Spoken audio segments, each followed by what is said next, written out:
on the Fanatic app and YouTube channel. Here are your hosts, John Kincade and Andrew Salciunas. 97.5 The Fanatic, Philadelphia.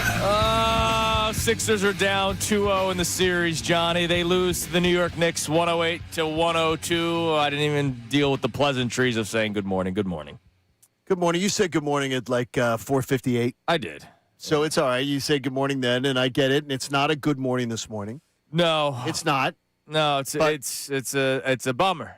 Can I say the word that might piss you off this morning though, and it might piss some people off? What we got?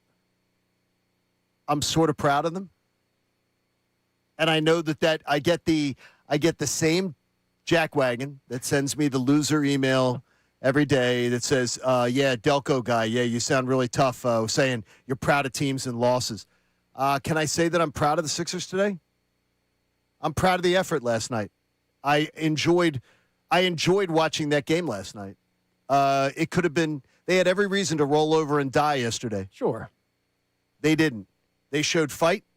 They showed attitude, and I saw a glimpse into the future.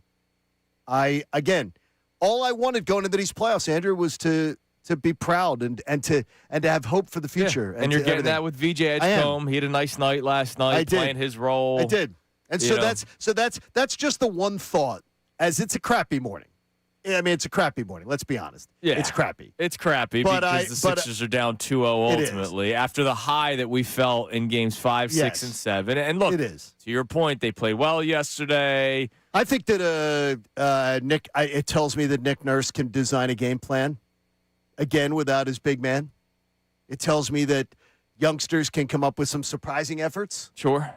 So I didn't wake up this morning with dread saying, "Series over, everything's done." I just woke up saying, "Opportunity missed last night." Yeah, that's what it is. So you mentioned the big man was out. If you didn't watch the game, well, breaking news, Joel Embiid missed the playoff game yesterday. Stop me if you've heard that before. With the ankle and hip. Now, I don't know, John, are they saying hip and it's the appendectomy? I think it's when he fell the other night. Yeah, I don't know. I think it's when he fell the other night. There was very little information about what the hip was, and the ankle pops up out of nowhere. We've been dealing with knees forever with Joel Embiid, and obviously comes into his NBA career with the foot injury. Ankle was a new one, and maybe it's when ankle was new. Maybe it was when all of his teammates were seemingly trying to roll into his legs in Game 6 and 7. I honestly do think it's when something happened in that realm. Yeah, when Jaylen Brown pushed off Tyrese Maxey, I think that was in Game 7. I think that's honestly when something had to happen, and my guess is that in the losing of balance, you know how you can roll an ankle. Absolutely. You've rolled an ankle going down your stairs. I mean, it happens. And then he tries going out there Game 1, and Game 1 was horrific for everybody. And then we get the news yesterday that Joel Embiid would be out, and they're going to have to pivot to Andre Drummond being the starting center and play as much as he can until you have to put in a Dembona. Unfortunately, Drummond picks up 3 fouls in a matter of 5 minutes, and Dembona said, "Hold my beer, I'll be even worse with the foul trouble." But they played tough, and they were right there. And you mentioned missed opportunity. That was the game you have to win one in New York if you're going to win the series. Whether Embiid's playing or not, correct. Right? Like that you was need the to game. win one. You have to steal one. That felt like the game that was there to be stolen, and I don't want to think that they wasted that opportunity, but yeah, wow. It sucks. The Knicks outscored the Sixers by 7 in the fourth quarter. Sixers only scored 12 points in the fourth quarter. They looked gassed. They did. And, it was a front rim game all night, though. Look, the minutes played by these guys, Maxey 47, Paul George 43, Kelly Oubre and VJ Edgecombe both played 40. That's 4 of your starting 5. Drummond only played 15 because of the foul trouble. And you have no before, because I've seen a few in your timeline. You and I have different feeds sometimes. I had people that were actually critiquing the fact that are they going to break the wheels off of Tyrese Maxey? It's the playoffs. It's the playoffs, guys. And what did he want to? What do you want him to do? Play Jared McCain? Yeah, exactly. It would have been nice to have Jared McCain last night. What do you want him to do in that situation? I don't understand. I don't know because and Tyrese, by the way, I bet you taking Tyrese out of that game, there may have been a confrontation on the sideline between him and Nick Nurse because if he wants to play. Exactly. Look, the only other guy you're going to play more minutes for is Quentin Grimes, and we're seeing. Look, Grimes throughout the playoffs has been a very nice piece defensively, but Quentin Grimes, his offensive game, it's really hit and miss, and that's why I never understood the over-the-top love for him last year when he was the leading scorer for a really bad basketball team. And then this year, when they made the decision to move on from Jared McCain, we're not going down that whole rabbit hole. No, we're not. They made the decision to move on from McCain because they believed they had way too many guards. Quentin Grimes, his offensive game is too sporadic. He does a lot of things well. Defensively, he's a good facilitator. There's a lot of energy. He's a bigger bodied guard, so he can match up well with some of these guards for New York. Like, he would match up defensively much better than Jared McCain. But you just see his offensive game it's a mess. Jared McCain in a game like last night, and I couldn't help but think to myself multiple times, in a game like last night, I think Jared McCain would have made a difference. It gives Tyrese Maxey 5 minutes off his feet yesterday. At least 5. Yeah. And he would have scored. He would have scored in that game. Right. They had. I mean, he's shown play with Oklahoma City. He would have scored. He would have given you offense that you don't have right now. And to me, again, that's just one of those short-sighted things that has going to come back and haunt something that was lost last night, the trade deadline. That game was partially lost at the trade deadline. Yeah, because you don't have any punch. You had 15 points off your bench last night, and let's not act like, well, if Embiid played, that means another guy would have come off the bench. Who? Andre Drummond? Like, Andre Drummond's exactly. not a scoring punch off the bench. So look, we'll react more to the game, but let's start with the big man. Missing the game yesterday. I heard it break on coming out of the gym. I heard it break on Middays with Marks. In the car when I heard it break, and you heard it Middays too. with It's Marks. the same thing. You heard it break, and when I heard it, when I heard the news sounder break, I'm going, oh, geez. Yeah. Like, I'm just like, here we go again. And it sucks because we have been so proud of him for what he's been able to go through. Him coming back game 4, just 17 days, game 4 of the Celtics series, just 17 days after the appendectomy. As bad as it looked, you're just like, wow, credit to this guy. This guy's going out there doing whatever he can. He wants to help out his team. He wants to play, even though he literally just had a surgery. And then games 5, 6, and 7, he's spectacular. And then game 1, everything looked ugly, right? Like the whole team did. I know people wanted to point blame to certain people. The whole team looked ugly. It looked like they had that emotional come down after game 7. It looked like the physical come down after game 7. Which, by the way, every single NBA player, I don't know, you guys aren't as big a fan of the NBA Live show as I am. Every single ex-NBA player understood that completely. Yeah. And didn't defend it, but understood it. Yeah. They didn't defend it and say it's okay, but they all were like, it's not like they sort of didn't expect it. Right, but it mattered how they showed up in game 2. And that showed up well. Credit to the guys. They showed up yesterday, except for one man, because Joel Embiid was out with the ankle and the hip injury. And John, like, there was so much flowers being thrown toward Joel Embiid, except by one person, Tiki Barber, who's insane. Tiki Barber is doing the clickbait. Yeah, he's doing the clickbait thing. I don't know what the hell that dude's problem is. But we've reached a point where admirable is just not enough, right? Like, you know how much I admire Joel Embiid, and I love the guy, and would love to see him hoist a championship trophy here. But you're now down 2-0 in this series, and I don't know. People could say that they look better last night without him. We can have that conversation. There was a lot of members of the New York media that were saying, "Wow, this actually changes things," and they were actually a little bit more concerned that Embiid not playing helped out the Sixers. Can we be honest? Do you not think that they look like a more challenging team for the Knicks to defend last night? Sure, with the ball movement. They look like a faster, younger, modern NBA team. Yes. And I'm not saying that they're better, that they don't have more talent on the floor when you subtract Joel Embiid. Right, New York now has to change their entire defensive game plan when Embiid's not playing in an entire game. But Mike Brown makes it clear it's harder to defend the Sixers actually with Embiid off the floor. It's actually the plan. It's not that it's easier. But it's a simpler plan to defend them when Embiid's on the floor because you know exactly what you're going to do. Right. They know exactly what they're going to do. Double up that guy. It's when he knows Nick Nurse has his bag of tricks without Embiid, they have no idea what's coming, and there's more flexibility. To me, it's and Kendrick Perkins talked about it yesterday afternoon with great admiration for Joel Embiid. Right, very admirable. Like we respect no one's the hell out of trashing this Joel guy. Embiid, Yeah, but saying enough's enough. Enough's enough. Like you can't do this to yourself every year and say we're going to bet on this being our spring. It's the same spring over and over again. Yeah, and it sucks because here's the deal: it's bigger than just him in the starting lineup. It's the moves that you make to try to surround him, and it's guys off the bench. Like Adem Bonus stinks. Like I think he's a horrific basketball player, and you have Andre Drummond. Like those are your two bigs, and neither one of them be with us next year. Or do you think Bonus back? I think Drummond's definitely gone. I think Drummond's definitely gone. Bonus paid pennies. I mean, yeah, he's paid pennies, but second round pick, but I really don't. contract. But I really don't need to see him. No, he's just another guy in the history of Sixers backup bigs that just can't play basketball.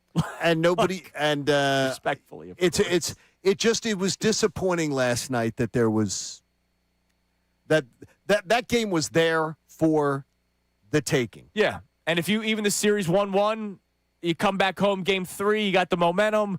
Whether Embiid's back or not, those guys are feeling themselves saying, look, we can still play basketball without Joel Embiid. And if Joel Embiid comes back, they're still at their best with Joel Embiid. They are still, the team is at their best with Joel Embiid. Best chance for this year's team to win is with Embiid. Yes. Best chance for the Sixers to win in the future exactly is not with Joel Embiid. We've reached that point, and that pains me to say. I mean, it absolutely pains me to say it, but you can't go into it every year thinking, is he going to play in the playoffs? And we've been doing this forever. And even if it's one game, let's say he's back in game 3. Let's say he's back the rest of the series, right? Games 3 through, tell me how long the series goes. If they end up losing this series, him being banged up in game 1, clearly, now that we know that he missed game 2, it was clearly Correct. bothering him enough game 1. Him being banged up as much as he was game 1 to the point where he's missing game 2, 2 games in a series, his health played a major impact. Can I play amateur head coach here? And again, this is 2020 hindsight. Totally not saying I'm not saying that this should have been done. Just a thought. If you know this is the way things are, why don't you sit Embiid game 1? Yeah, I know. I heard that talking Okay, point is going that out there. crazy? I don't think it is. I just don't If he was know. hobbled, they knew he was hobbled going into the series. Right. Yeah. He's so hobbled you can't play him in game 2. And if you know that the history of the NBA says coming off the game 7, game 1's going to be really, really hard. Mm-hmm. I play last night's game 1 with the young legs, and I give the big man off since Saturday night. He doesn't play till Wednesday. I guess you're just hoping that Now- game 1, his body recovers well enough for game 2. And I also think it's like you think about that more now. Not that it's not a fair way to look at it logically with game 1 and coming off game 7. I think ultimately it's 6 in one hand, half dozen in the other. Like you sit him game 1, and who knows? Like we know now that they got run off the floor.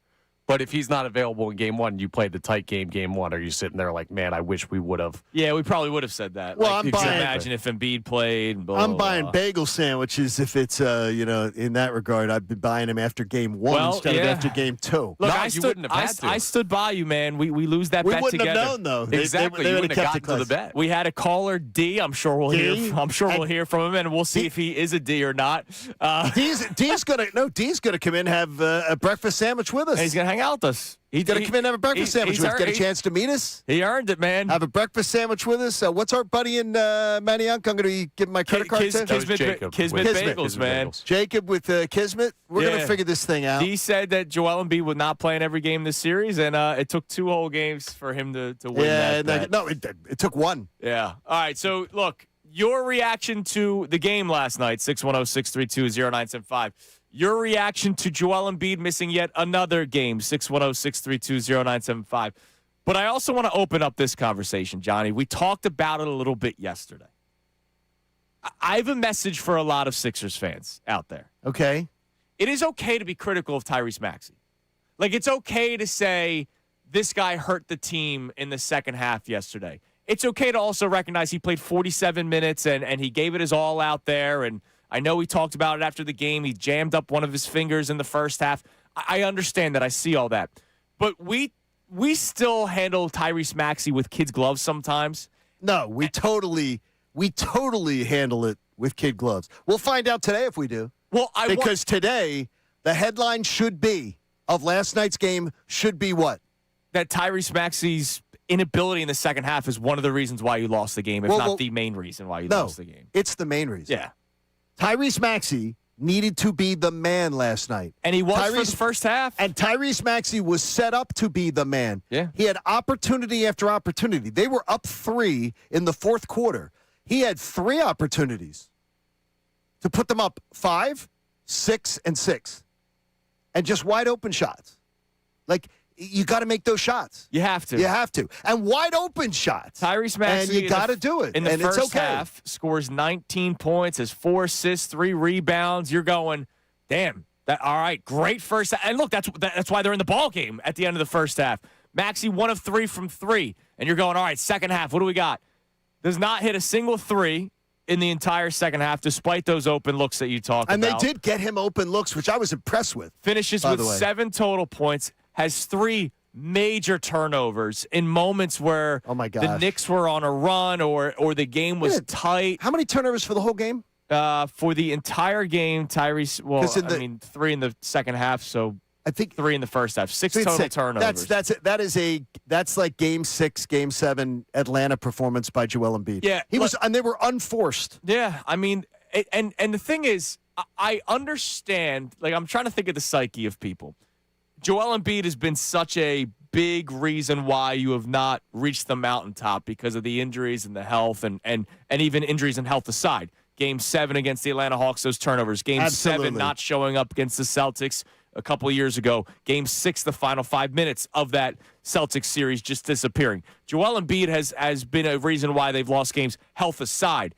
Tyrese Maxey, though, I think is everybody's looking toward the future with Tyrese Maxey. And we all are. And we're seeing this kid get better and better every year, so much so that he's an all-star starter this year, and I applaud that. Drop the kid. But drop the kid. He's going to be 26 next year. He's going to be 26 next year. Drop the kid. He's a max contract player. Yeah, he's max contract, everything. Drop the kid. He's not a kid anymore.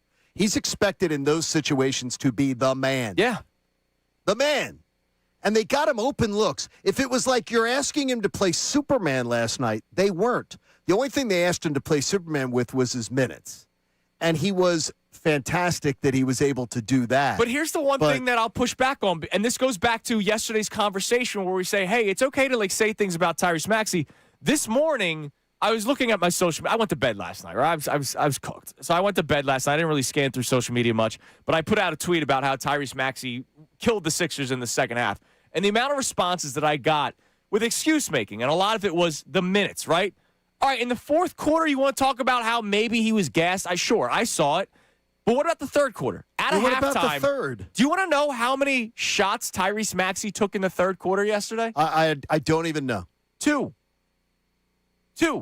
He took 2 field goal attempts. He did not go to the free throw line because he did not attack the basket. In the third quarter of yesterday's basketball game, your max contract player, your guard, because everybody's obsessed with guards in this town because we're tired of the big man. Your guard, the guy that has the ball in his hands, took 2 field goals in the third quarter. I joined SiriusXM right after the game. One of my old producers hosts the postgame on SiriusXM during the NBA playoffs. Right after the game, and I'm wondering this. The Sixers had the lead. Most of the game, they had a small lead. Yeah. Almost the whole game. The game is being called relatively ticky-tack by the officials. It was. A lot of whistles. So with the big lead, why are the Sixers not driving to the hoop? I don't know, John. Where they're calling fouls, and they're calling a bunch of crap on both teams, by the way. Why are you just chucking up bad threes a lot of times? Bad 3 attempts. And by the way, there were a lot of open threes that were missed. Yeah. But it was a front rim night all night for the Sixers. If they had an opportunity every time that somebody hit the front rim, they would have been up by 8 at halftime. Yeah. And it was, I don't understand why they're not driving the lane and getting it. And to me, it got brought up after the game on ESPN and others. That's wanting to. You don't want to drive the lane. You're tired. You're going to take a physical beating. It's easier to just chuck up a 3. It's also just smart basketball. Like Karl-Anthony Towns had his 4th foul in the 3rd quarter. You drive the lane, and then you get him a 5th. You know what I mean? You drive the lane. Or Karl-Anthony Towns doesn't want his 5th, so right. he's kind of like and this. Then you know the path to the basket is there. I don't understand it. Why are you settling for bad 3s with 8 seconds on the shot clock, 7 seconds on the shot clock, too? Yeah. I don't understand. You want to make those games shorter. It drives me crazy. Sixers now down 2-0. Your reaction to the game, your reaction to Embiid missing yet another game, and if you are somebody that is hesitant to be critical of Tyrese Maxey, why? I need that question answered today. Or maybe there's a lot of people that are waking up this morning going, you know what? No, he does deserve a lot of the blame because he was horrible in the second half of that game yesterday where you started the second half with a 1-point lead and you lose by 6. 610-632-0975. That's the number to climb in. Coming up next, we'll tell you how you can win a pair of tickets to tonight's Flyers game. And the Phillies are red hot, but Bryce Harper's wishes have been denied. It's Kincade Salciunas, 97.5 The Fanatic. Now on 97.5 The Fanatic Sports Update. Sixers dropped Game 2. I'm Connor Thomas, and the Sixers came up short in Game 2 against the Knicks, 108-102 the final. It was a valiant effort without Joel Embiid, who was out with hip and ankle injuries. Tyrese Maxey and Jalen Brunson both scored 26 in the game. The Sixers just didn't make the clutch shots they needed down the stretch. Tyrese talked after the game about the loss. That's how the series is going to be. I don't expect anything less. However long the series is, I feel like every single game is going to be like it was tonight. You know what I'm saying? It's going to be extremely physical, extremely competitive, and it's going to come down to who makes plays at the end of the game. Well, last night, unfortunately, that was not the Sixers. Game 3 is Friday night, tomorrow, back in South Philly as they once again look to fight back from a big deficit in the series. The Flyers are back home tonight for Game 3 against the Hurricanes. We'll see if home ice can be a difference maker. They also are down 2-0 in their series. Puck drop is at 8 p.m. You can hear it live right here on 97.5 The Fanatic. The Phillies took down the A's 6-3 last night for their 8th win in 9 games. Edmundo Sosa had the go-ahead hit in the 8th inning. They wrap up that series tonight at 6:40 p.m. Andrew Painter on the mound versus J.T. Ginn. Andrew DeCecco joins us for the 8 o'clock hour to the end of the show. Noah Levick of NBC Sports Philadelphia talks Sixers with us at 9:05. Tim Saunders, radio voice of the Flyers, at 9:30. This update is brought to you by Foreman Mills. Foreman Mills 2201 Cotman Ave is coming. Grand openings Thursday, May 14th. First 100 adults in line get a free gift card. I'm Connor Thomas for 97.5 The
Now back to Kincade and Salciunas, 97.5 The Fanatic and the Fanatic app. This hour of Kincade and Salciunas is presented by Bradford White Water Heaters. Bradford White, they're here for the pro. One of our responses to our Tyrese Maxey conversation on our YouTube chat, our man JM checks in. He goes, he's a nice guy. Even I don't like criticizing him, and I can find the worst in everyone. One of our questions for you today. I like the honesty. One of our questions for you today at 610-632-0975, other than the Sixers' reaction to the loss yesterday and Embiid not playing yesterday, is why is it hard for you to be critical of Tyrese Maxey? Why don't you criticize Tyrese Maxey? If you have not been critical of Tyrese Maxey, is a night like last night where you will say, okay, let me own up.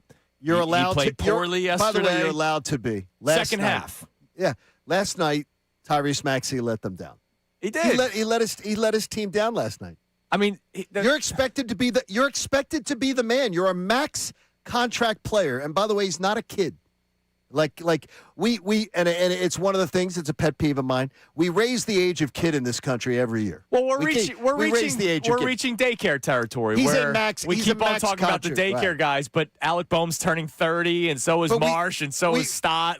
But we talk about kids. There is, and with all due respect to your generation, we were never at 21 and 22. We were not talked about as kids. Well, average lifespan's increasing. Yeah, well, exactly. That's right. Yes. No, we were never talked about as kids when you were. Back in your days, you went 6 years old was middle age. John. Exactly. You went out and you went out. And you weren't looked upon as kids. He was an all-star starter. You've got to expect a lot. Now, I do think just on the basketball evaluation, we'll talk about the psyche conversation in a second.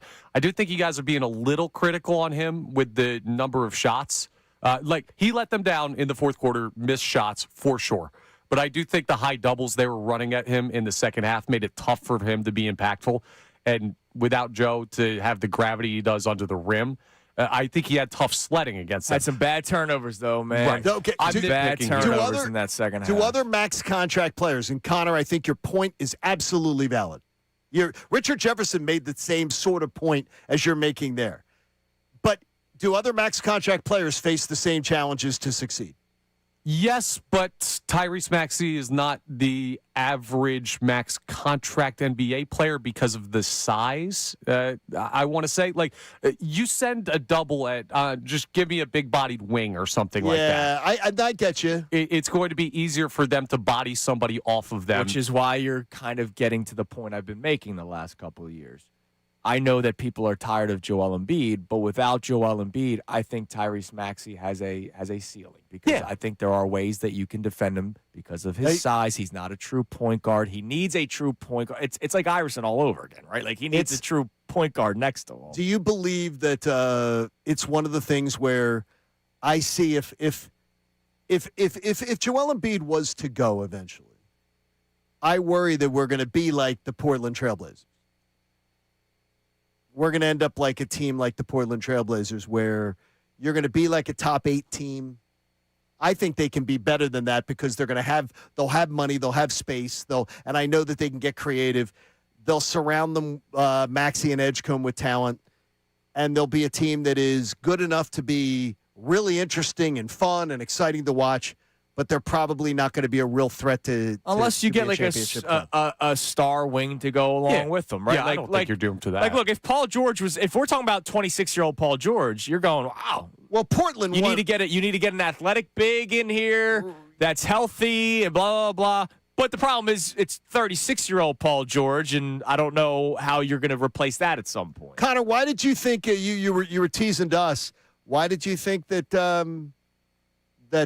You thought it was easy to understand why people didn't want to be critical? I think this is super easy. And I also think another dynamic of it, and Andrew's the one who's asking this question mainly, I also think it's going to be tough for Andrew with the way he looks at the Sixers. So for a lot of people, let's be real about this. They've hated the Sixers, for years now. They've hated the president of basketball operations, the GM, the coach, whoever the coach is. They've hated most of the roster. They've hated the star player. This has been a franchise that a lot of people have been out on and have been tired of. And Tyrese Maxey has been like that lone bright spot. And I think if you're still in on the Sixers through all of the stuff you've gone through, let's just look at the past 3 to 4 years. I think the number one reason for most fans is Tyrese Maxey. And I think it's tough for Andrew because he's always been an Embiid guy, and I respect that, and I'll back you up with the Embiid stuff because I stand for Joe too. But I think the average fan is not as in on Joel Embiid anymore as you have constantly defended him. But I'm pretty good at separating. Like I think you've shown this morning you're very good. Yeah, I do it with teams too. Like I'm pretty good with separating. Like I love Tyrese Maxey. I think the guy's a very, very, very good basketball player. But I do believe him and Embiid is a lot different than him by himself. No, I agree. I'm just saying you like Joel. I think a lot of folks in this fan base have been over him and they've for been a ready while. to move on from him, build around Maxey. I've heard that for 2-3 seasons now. Yeah. Move on from Embiid, build around Maxey. I'm one of those guys. Yeah, and look, I can't argue it anymore. And I think in the long run, I've been proven right. I think in the long run, I've been completely proven right that this organization would have been better off doing that, especially not signing him to that stupid extension. When it was unnecessary. And it was unnecessary. And to me, and whoever authorized that, I don't know who did. But I believe that I can say that with also great admiration for what I've seen of Joel Embiid. The last 2 times he's gone to the playoffs, I have great admiration for what I've seen. They've been the 2 best playoffs I've ever seen Joel Embiid play. And I admire the fact that he came back fast to try to get back for his teammates. So I've seen growth in Joel Embiid that makes me say, wow, I wish that guy had always been here. I wish that was the player that we had always had. And I've been a critic. So it's interesting. Yeah. No, it's really interesting. You know what else is interesting? Philly Star 33 on our YouTube chat. Would like to sit down and talk basketball with us because we sound like we're unknowledgeable 8th graders. Okay. Max contract has nothing to do with Maxey. Maxey needs help. Knicks can fully focus on Maxey and not have to worry about the others. Max contract does matter, though. It does. It does matter. It's how you build your teams. All right. Let's talk about max contracts, forget slots and all that kind of stuff. We're talking about high-priced players, right? If Jalen Hurts is the reason why they lose in a second half of a football game, what are we doing? Jalen Hurts. We're ripping Jalen Hurts. If Bryce Harper comes up small in the 8th inning or 9th inning with guys on base, what are we doing the next morning? Alec Bohm. Yeah. we're ripping Bryce Harper, right? Like any high-priced player, you always hold to a different standard. You know why? Because the leagues hold them to a different standard. They get paid this money for a reason because if you're not doing it, somebody else will. Tyrese Maxey, if they said, we're not going to pay a max contract, he would have gone somewhere else and gotten a max contract. You hold these guys to certain standards. I don't hold Quentin Grimes to the same standard as I hold Tyrese Maxey. Why? Because one guy's making a lot of money. He's getting paid to be the guy. You're right. The second half, the Knicks did defend him differently. But name me the superstar basketball player that you're going, it's okay. Like, stop. We struggle with our relationship with Tyrese Maxey, much like I, for many, many years, struggled with my relationship with Joel Embiid. It's just a different talking point now. That's where we're at.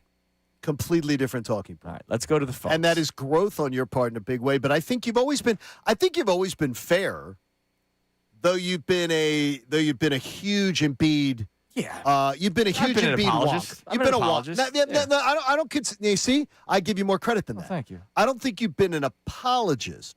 I think you've been a wonk, which means is different because I'm a wonk for things too. I think you're a wonk that you'll find every angle that supports Joel Embiid. Oh, hell yeah, man. So I think you're a wonk. I do that too for something because we both like to do that. Yeah. Those are the things you do. And that's what you do in situations like this when you're in this job. I don't think you've been an apologist. I don't. I give you more credit than that.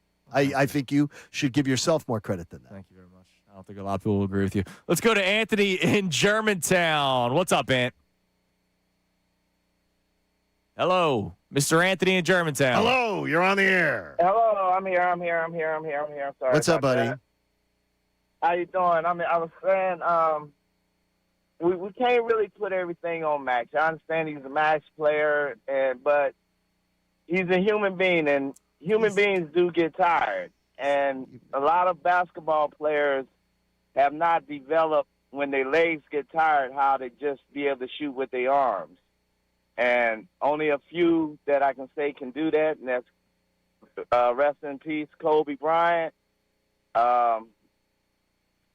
We can say LeBron, and we can also say, I said earlier, LeBron, Kobe, and Michael Jordan. Oh, yeah. Those three players have learned how to, when their legs get tired, have practice and practice and practice how to be able to shoot with their arms. So when they shoot the ball, it's just not hitting the front of the rim, boinking off like the Sixers was doing. The whole team is tired.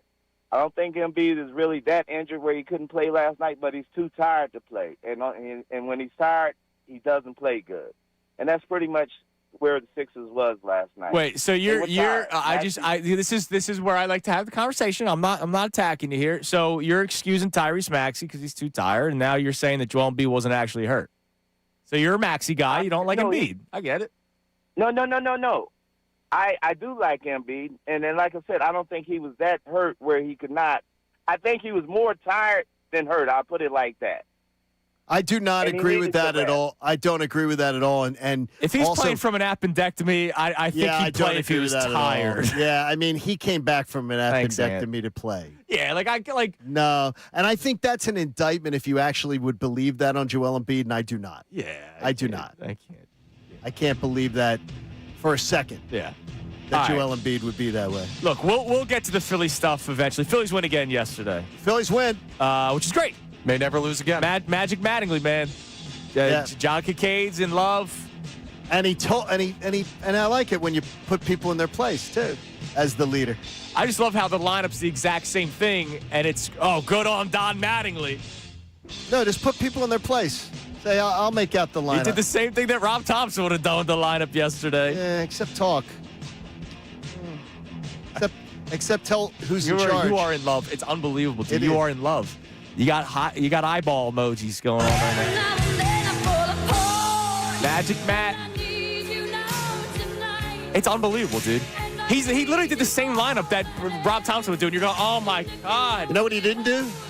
He sat Bryson Stott against a lefty. I'm gonna save it. I'll save it. But let me just hear the music.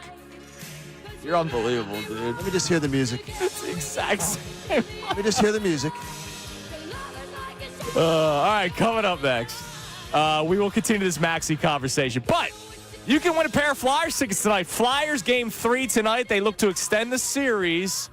Your chance to win Flyers tickets. We'll tell you how next. Kincade Salciunas, 97.5 The Fanatic. I'm going to tell you. Go ahead, follow up that I started laughing too much. Okay, look, when something feels off, just don't brush it off. Go to the doctor.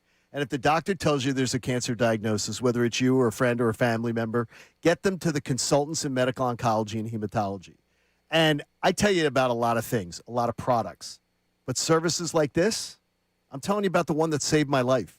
Because when you get stage 3 colon cancer and it was quickly approaching stage 4, it could have been a very different outcome for me.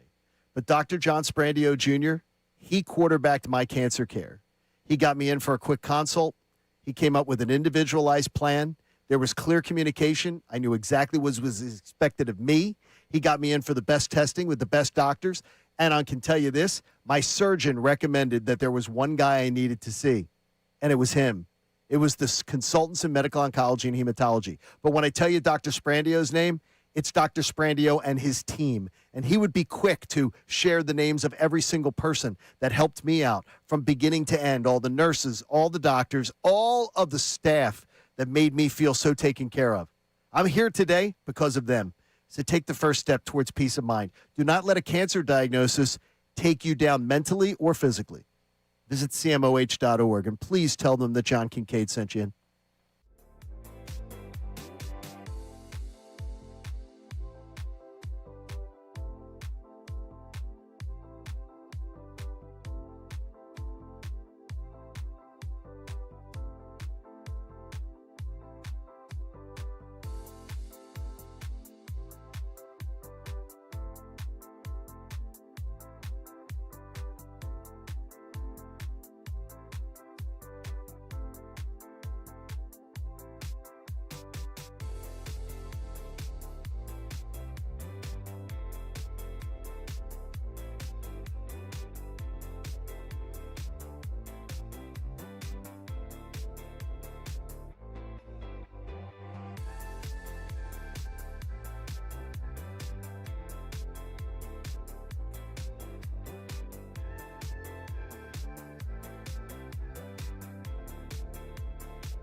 wonderful faces, check out youtube.com/975 The Fanatic Philadelphia. More of Kincade and Salciunas coming your way now. All right, 6:48 here on Kincade and Salciunas 97.5. The Fanatic will continue the Sixers reaction, the Maxey discussion.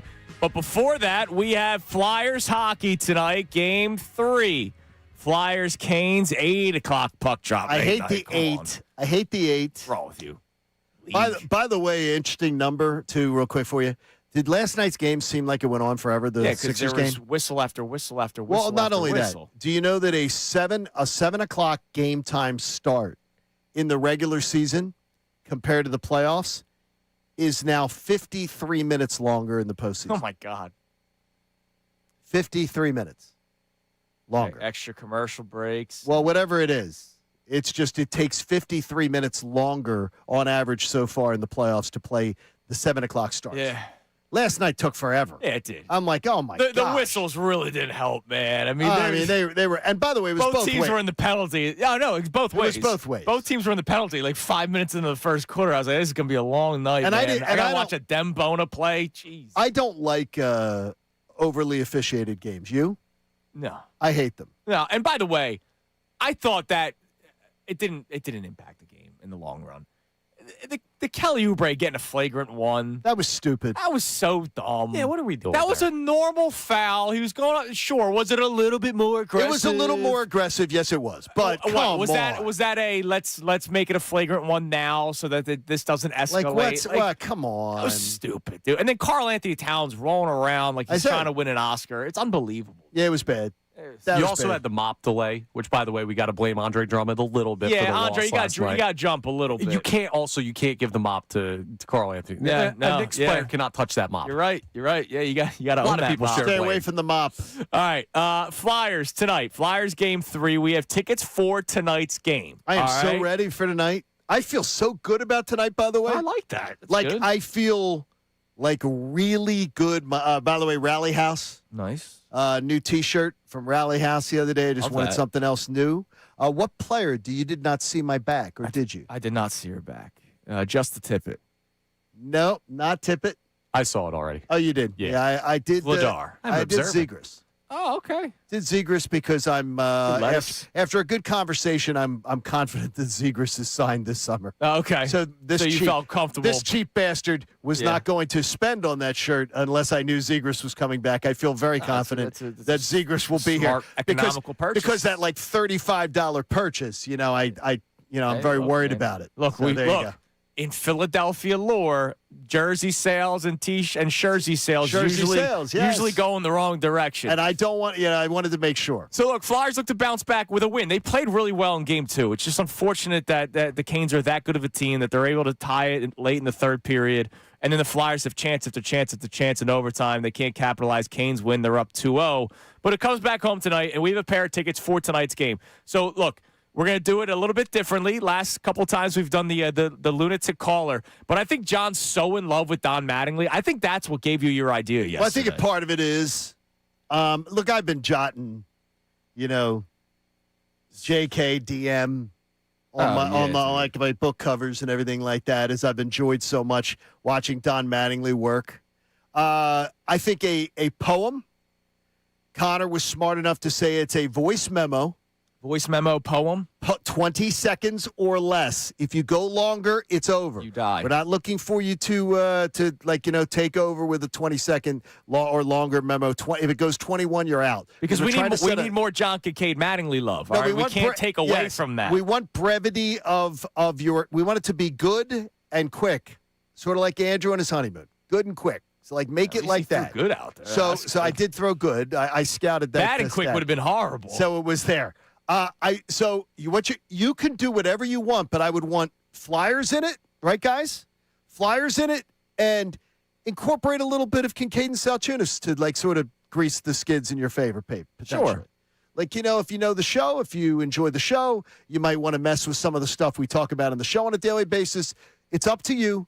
20 seconds. John wants poems today. Now, do you want haikus? Whatever. How about this? What kind of poem do you want? My favorite English teacher of all time, Jack McGuire, would be embarrassed that I cannot tell you what a haiku is, but I don't think he taught us haikus. Isn't that 757. 757, yeah. Okay, 757. And you I can like also go iambic pentameter, whatever you feel. Okay, Nerd. I thought that was a music thing. No, that is poetry. Oh, okay. I have It no can also idea. be used in music because music is technically Oh, poetry. okay. Just set Okay. to music. So there you go. So a shout out to Jack McGuire, one of the greatest teachers I ever had. God forbid I know things. Connor, that's why I said if we ever have Fanatics, they say, hey, who on the Fanatic is going to be picked to be on Jeopardy? It is Connor. We don't have to have a second guess. It's not Bill Colarulo. It's not me. It is Connor. He knows more nonsense than any of us. Yes, you do. All And right. so 20 seconds. Voice poem, memo, voice memo. 610-632-0975. And you'll win tickets, and you will be going tonight. Game 3, man. And we need it. You need to bring the energy tonight, all right? Just because some of you might be poetry majors out there, we need you to also be Flyers majors. Like, we need you to bring it tonight. And Kincade Salciunas major. Hell yeah. All right. Davis on the text line. We got calls we'll get to, but what's on the Davis on the text line? Feel the Davis difference. Check them out in Burlington. And then after that, we'll check the poll of the day, brought to us by Dr. Avidan Appel. I saw him yesterday. And Iron Mountain Men's Health. Doing well. I hope you're doing well. Iron Mountain Men's Health. He keeps your pulse strong for 4 hours every morning. What we got? This texter checks in, says, unfortunately, this is the reason the 76ers have to move on from Joel Embiid. He's great but unreliable. Maxey came up short, but he gets no breaks. As far as resting Embiid in Game 1, I honestly don't think it would have made a difference. I don't think anybody can say that. If you rest him, he has Sunday, Monday, Tuesday to rest, and most of Wednesday till game time. I think he would have been a much better position to be an impactful player. That's my. But again, Nick Nurse knows more than I do. And what's the poll, Connors? We're going to the. Go ahead. You can play the music bed because this will continue the conversation. So our poll today, as a Sixers fan, do you find it difficult to be critical of Tyrese Maxey? 53% are saying yes. 47% are saying I'm no. shocked at how low it is. I'm shocked that it's almost 50-50. It's close. I think it's really. We did not think that, Connor. Tyrese Maxey had a bad second half yesterday. Say it. No, he had a bad. Bad second half. How about this? He let them down yesterday. But people don't want to say it because Yeah. they love young Tyrese, Cowards. baby Max. Like they love him. I do too. But sometimes it's okay to say, man, his second half was problematic yesterday. Max contract player. He's supposed to be the guy. 1 shot in the third quarter. Excuse me, 2 shots in the third quarter. We just complained that he didn't get the ball enough because of Embiid. Think about this for a second. Hold on, cut the music. Seriously. I'm on a point now. We complained game 1. A lot of you, callers, texters, tweeters, he didn't get to take the shots because it was all going through Embiid. Well, there was no Embiid yesterday, so it was just the Maxey show, and he disappeared. And you're hesitant to be critical of him. Why? All right, 610-632-0975. We'll further the conversation next. But also, Johnny, if the series continues to go this way, our discussion from yesterday is a little bit more relevant. That round 1 ultimately means nothing. Kincade Salciunas, 97.5 The Fanatic. Now on 97.5 The Fanatic Sports Update. Another loss in New York. I'm Connor Thomas, and the Sixers came up short in Game 2 against Knicks, 108-102 the final. It was a valiant effort from the team without Joel Embiid, who is out with hip and ankle injuries. Tyrese Maxey and Jalen Brunson, they scored an equal amount of points, both 26 in the game. The Sixers just didn't get the clutch buckets they needed down the stretch. Nick Nurse talked about that after the loss. Yeah, I mean, listen, those guys, I thought not only they played lots of minutes, they played hard at both ends. I commend their effort. I just wish that a couple of those really good offenses, we would have just needed 1 or 2 to kind of get it down to the end where we had a chance. And unfortunately, they did not get those 1 or 2 to go. Game 3 is Friday night back in South Philly as they once again look to fight back from a deficit in a playoff series. The Flyers are trying to do the same. Game 3 tonight against the Hurricanes. We'll see if home ice can be a difference maker for them. Puck drop is at 8 p.m., and you can hear that game live right here on 97.5 The Fanatic. The Phillies took down the A's 6-3 last night for their 8th win in 9 games. Edmundo Sosa, the go-ahead hit in the 8th inning. They wrap up that series tonight, 6:40 p.m. first pitch. Andrew Painter on the mound facing off against JT Ginn. Andrew DeCecco joins us from the 8 o'clock hour to the end of the show. Noah Levick of NBC Sports Philadelphia talks Sixers with us at 9:05. And Tim Saunders, radio voice of the Flyers, joins us at 9:30. This update is brought to you by Philly Sports Trips. The Birds are taking over Nashville with Philly Sports Trips. Travel, hotel tickets, and more are all included. Spots are limited. Submit your deposit now at phillysportstrips.com. It's phillysportstrips.com. I'm Connor Thomas for the home of the Sixers, Flyers, and Union, 97.5 The Fanatic, and the Fanatic app.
Sean Connor, Kincade Salciunas, Philly Sports Talk, 97.5 The Fanatic and the Fanatic app. All right, later this segment, because we were planning on getting to it earlier, Phillies win yesterday.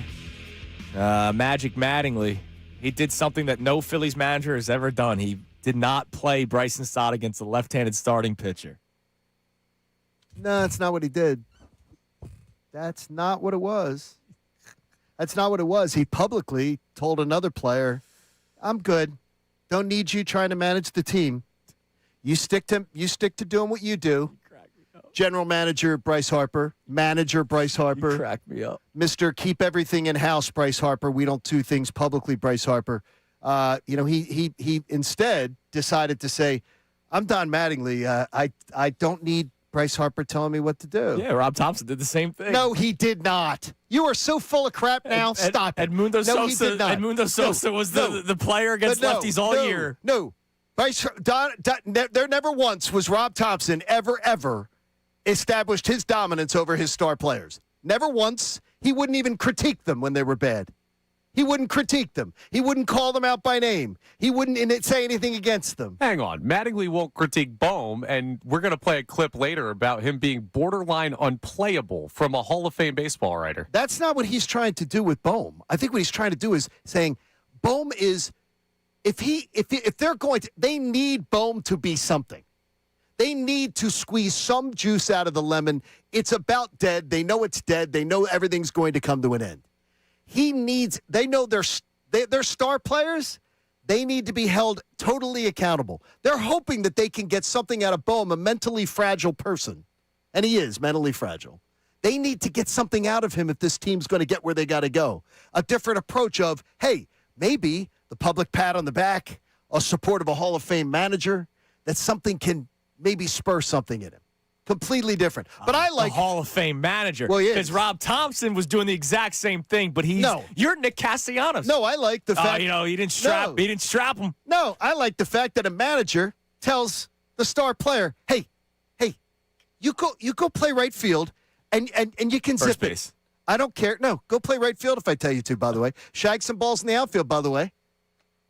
A little bit of that going on. More John Kincaid's love for Don Mattingly coming up later on this segment. Sixers lose last night. I got a box of chocolates and some flowers. 108-102. The New York Knicks. Joel Embiid not in the lineup yesterday. Ankle and hip injury.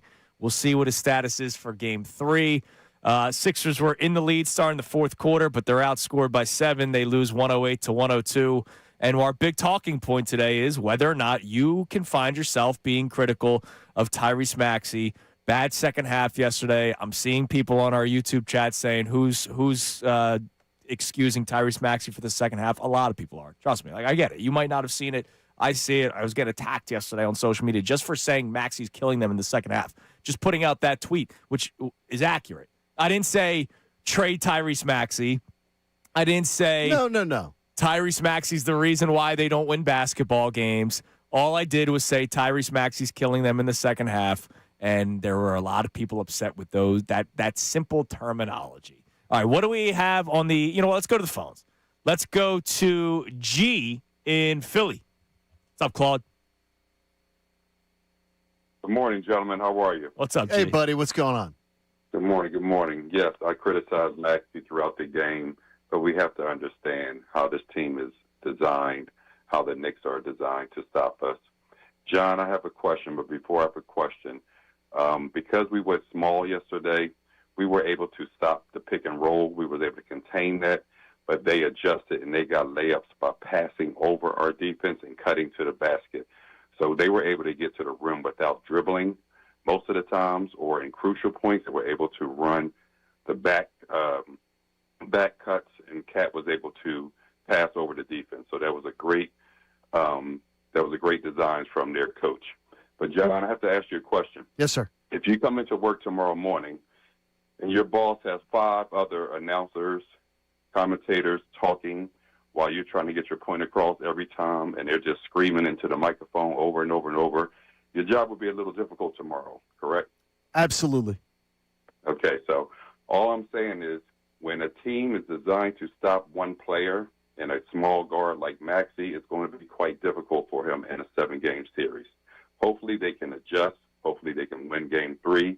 But we have a small backcourt, and our owner has to do better and bring in other talented players around Maxey. Right. I mean, I think that's a smart caller. And thanks for the call, G. Again, That's a smart caller. You're just making the point that I've been saying for a couple of years now. For the people that have been ready to move on from Embiid, and I get it. Like, if you were ready to move on from Embiid because you're just tired of the injury stuff, I get it. There are a lot of people that want to move on from Embiid because they think he stinks or whatever, which is just crazy.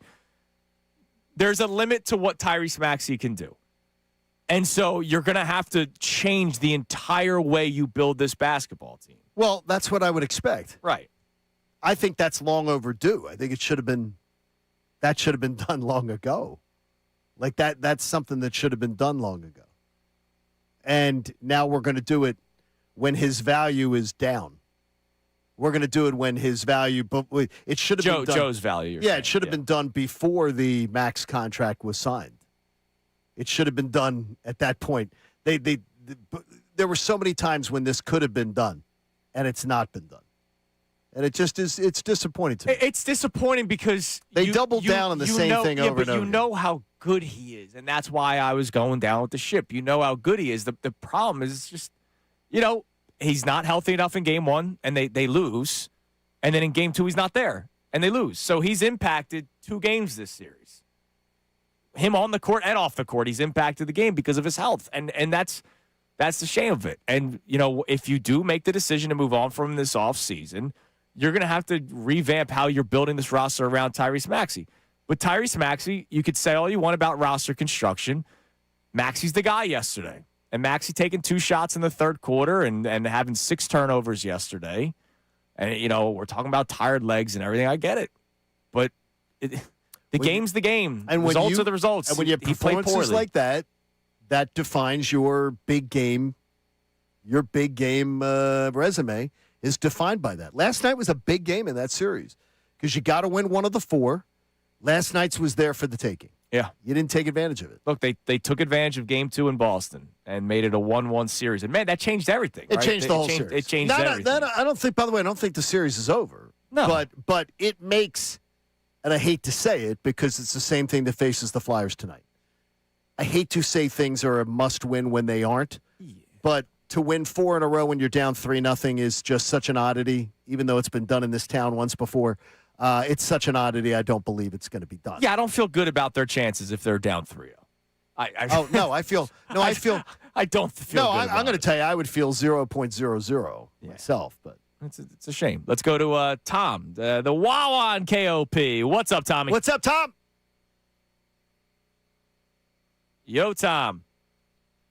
Maybe he's got the sizzlies cooking. Let's go to Jared in Chester. What's up, Jared? What's going on? How y'all? What's up, Jared? What's up, buddy? A little bit different energy from you today. Oh man, because I was cussing on Tyrese out at the TV. Yeah, so, it's tough to cuss at Tyrese. They're sending everybody at him. He got to figure out a way, and they long and they fast on their feet. He need help. He need the big fella back.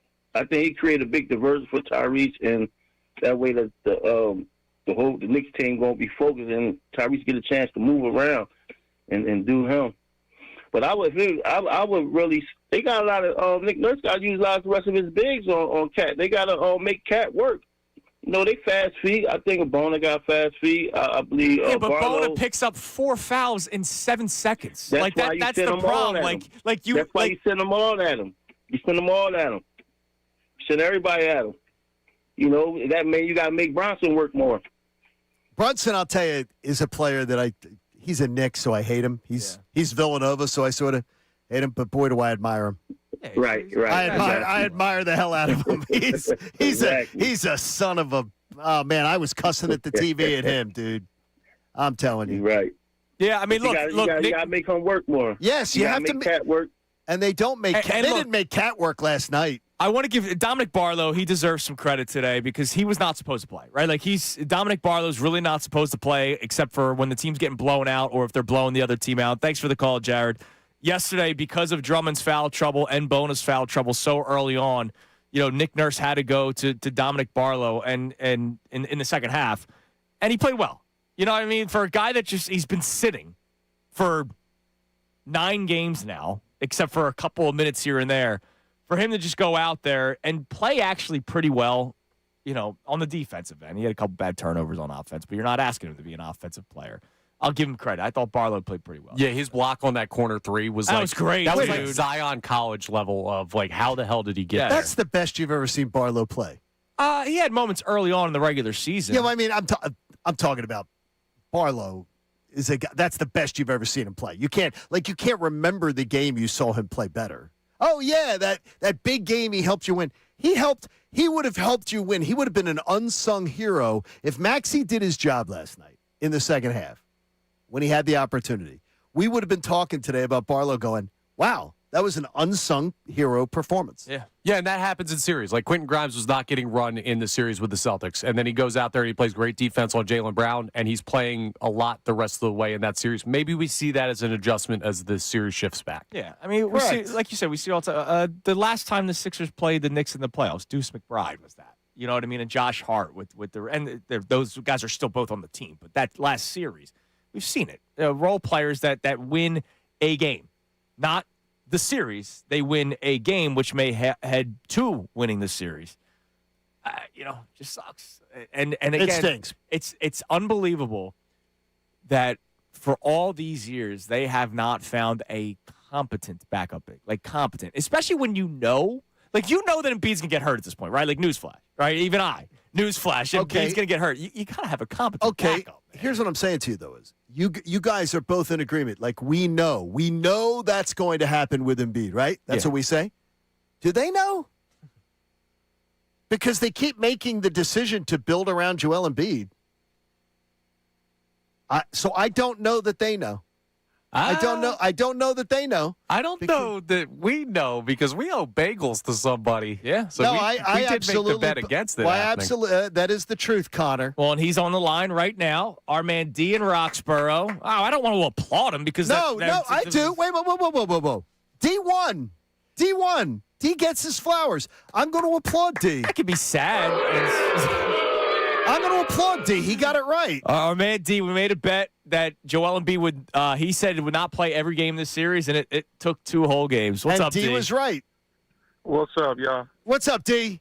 You were right, my man. I rolled by kissing me bagels on purpose yesterday, man, on my way home. I swear to God, I took instead of going up Ridge, I went to Main Street. Oh, that's awesome. That's Kismet, baby. Kismet. Yeah, so you're gonna look at the menu. Sorry. So I never ate there. That's a newer.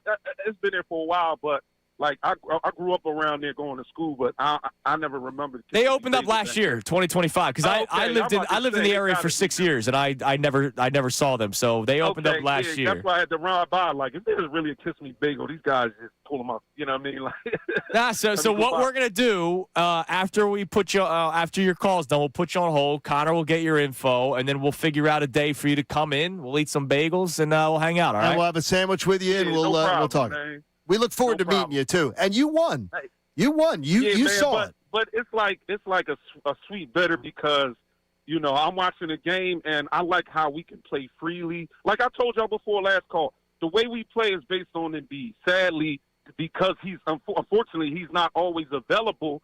Nick Nurse has to juggle how he's going to play each team, each game, and I give more credit to Nick Nurse. When you got to deal with that kind of thing, I give a little bit more credit because you don't know what you're going to game plan. We didn't know he was going to be out. Breaking news, he's going to be out. Now Nick Nurse probably has to make a whole different plan, or he has to have those game plans on deck or whatever. But I did like the way we play freely. We play more fast. But my thing is this. We are better with Embiid, but we're better off. And we needed to start moving towards that direction 4 years ago. That was my opinion. When we can get something for the only good thing about this is he did play good for the Celtics, so his value hopefully hasn't crashed, significantly. If we lose this, Knicks is going to be a bad taste. Look, I think everybody knows the story of Joel Embiid. We appreciate the call, brother. We'll put you on hold. We'll get your info. Everybody knows that Embiid's good. No.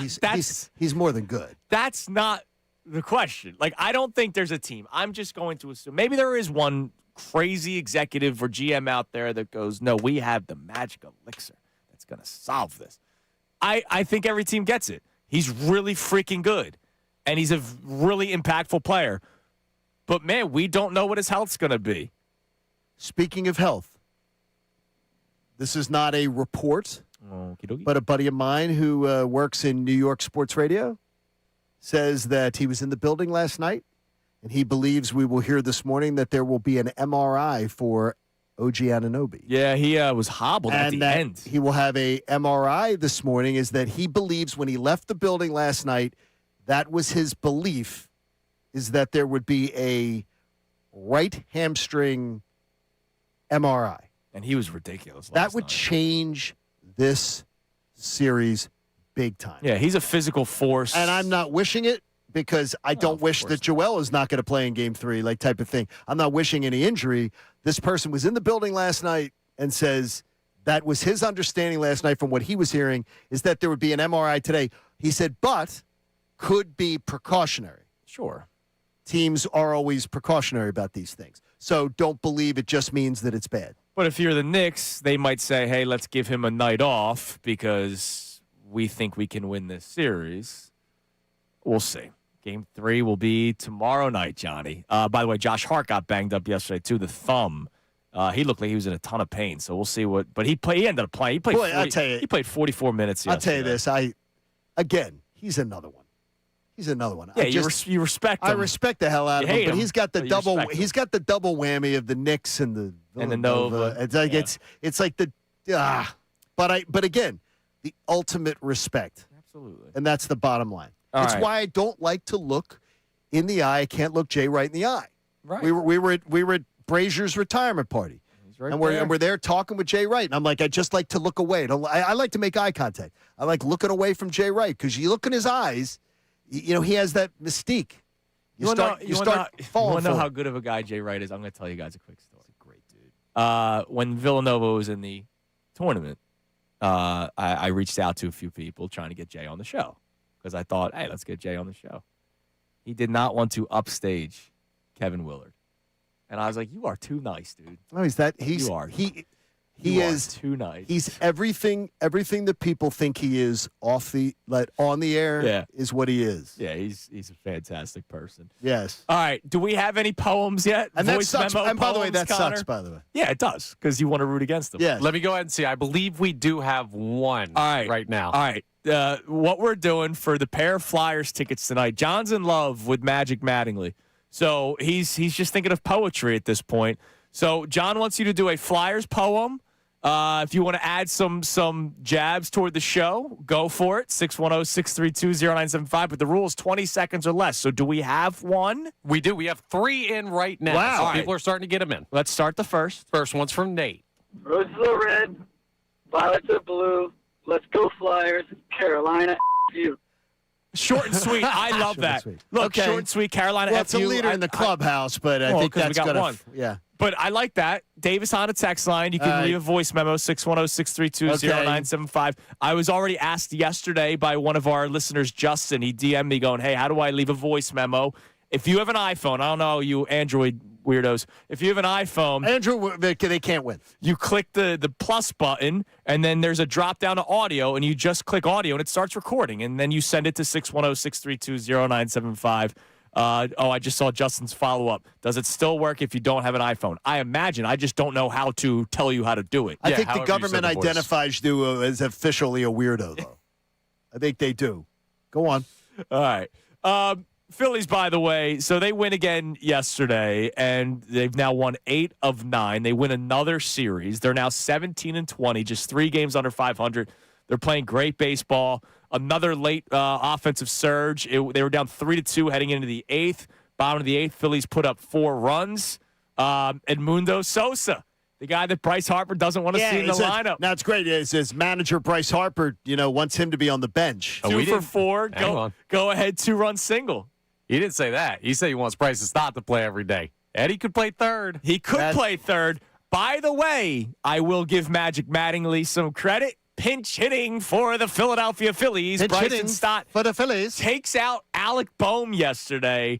Do you have the clip from Jason Stark? You'll hear it next. Because coming up next, Jason Stark said something with our friends on Unfiltered yesterday.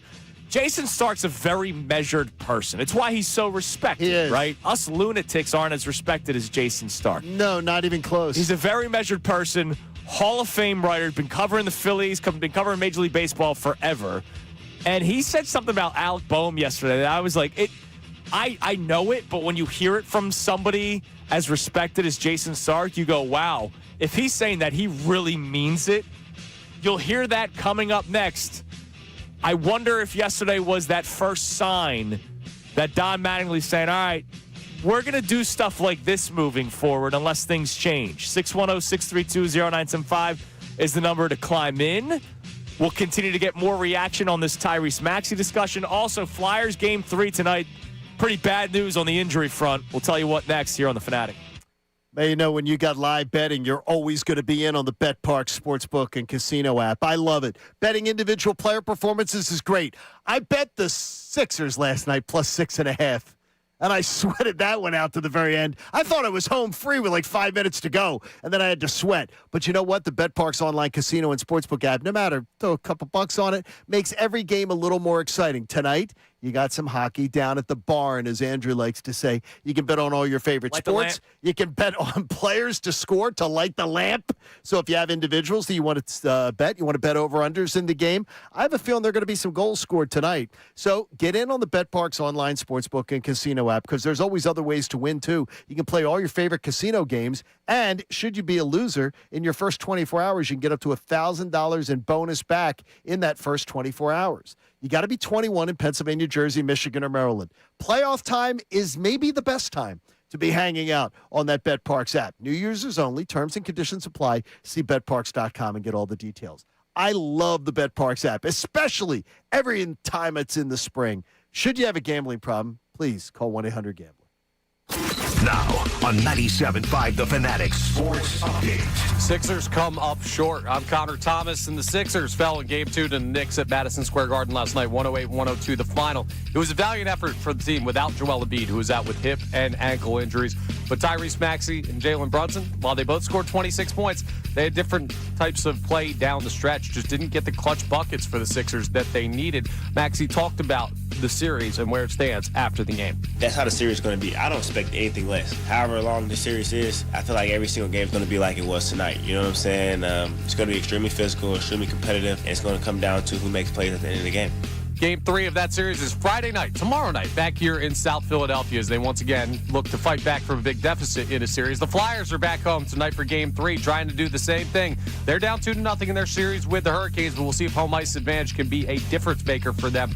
Puck drop is at 8 p.m. You can hear it live here right on 97.5 The Fanatic. The Phillies took down the A's 6-3 last night. Their 8th win in 9 games. They wrap up that series tonight. First pitch of Game 3 is at 6:40. Andrew DeCecco joins us from the 8 o'clock hour to the end of the show. Noah Levick of NBC Sports Philly at 9:05 to talk Sixers. Tim Saunders, the radio voice of the Flyers, at 9:30. This update is brought to you by thereamteam.com. Unbeatable savings are on now with 0% for 60 months with approved credit on select Ream air conditioners. Hurry to thereamteam.com and lock in your savings today. I'm Connor Thomas for the home of the Sixers, Flyers, and Union, 97.5 The Fanatic and the Fanatic app.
97.5 The Fanatic and the Fanatic app.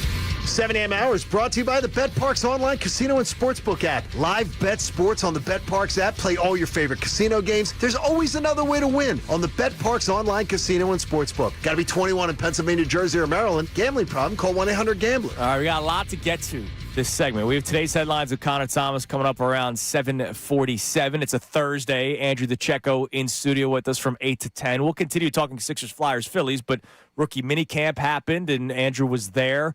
Excited to talk about who flashed, right? Because I know it's shells and helmets. I still want to hear who flashed. Like, Mekhi Lemon, like how explosive did he look? Now that Andrew DeCecco got to see him on the field with his eyes, and his review seems to be fairly positive on a lot of things that are pretty good. And I can't wait to hear that stuff. So Andrew will be in studio with us from 8 to 10 today. But we got a lot to get to this segment. I have something extremely random to bring up, something that I saw yesterday, completely forgot to tell my wife about, and my son started talking about it this morning, so she thinks he's crazy.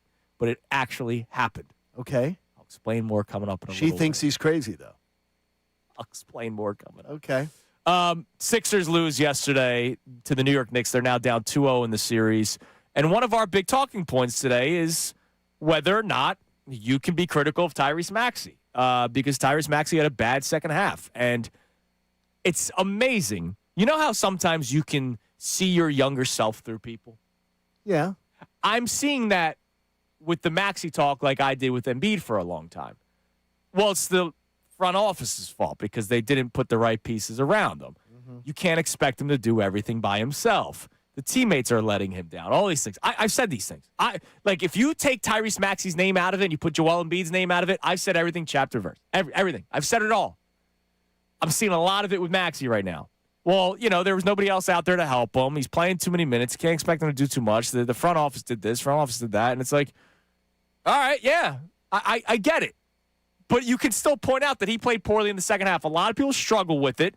What's the poll of the day? Brought to us by Dr. Avidan Appel, Iron Mountain Men's Health, 4 hours strong every morning. It's interesting. I'm seeing a lot of responses to the poll. A lot of people that are answering a specific side and wondering why other people can't do it. Yeah, Okay. so our question here on the poll, as a Sixers fan, do you find it difficult to be critical of Tyrese Maxey? It's now shifted. 55% saying no, 45% saying yes. Still close. The no But crowd. now the no crowd. They're more vocal right now. They're saying, our man, the Fink's Hoagie's great spot. What's up, Fink? He goes, I have no problem with it. I see a lot of people have difficulties doing it, and I don't know why. Real Mama Eagle chimed in saying, I have no problem, but a lot of people do. A lot of people do. I get it. We love him. He's the nicest basketball player I think I've ever seen. He is a tremendous individual. He's a treasure. Like, I love everything that he brings to the table. Ability.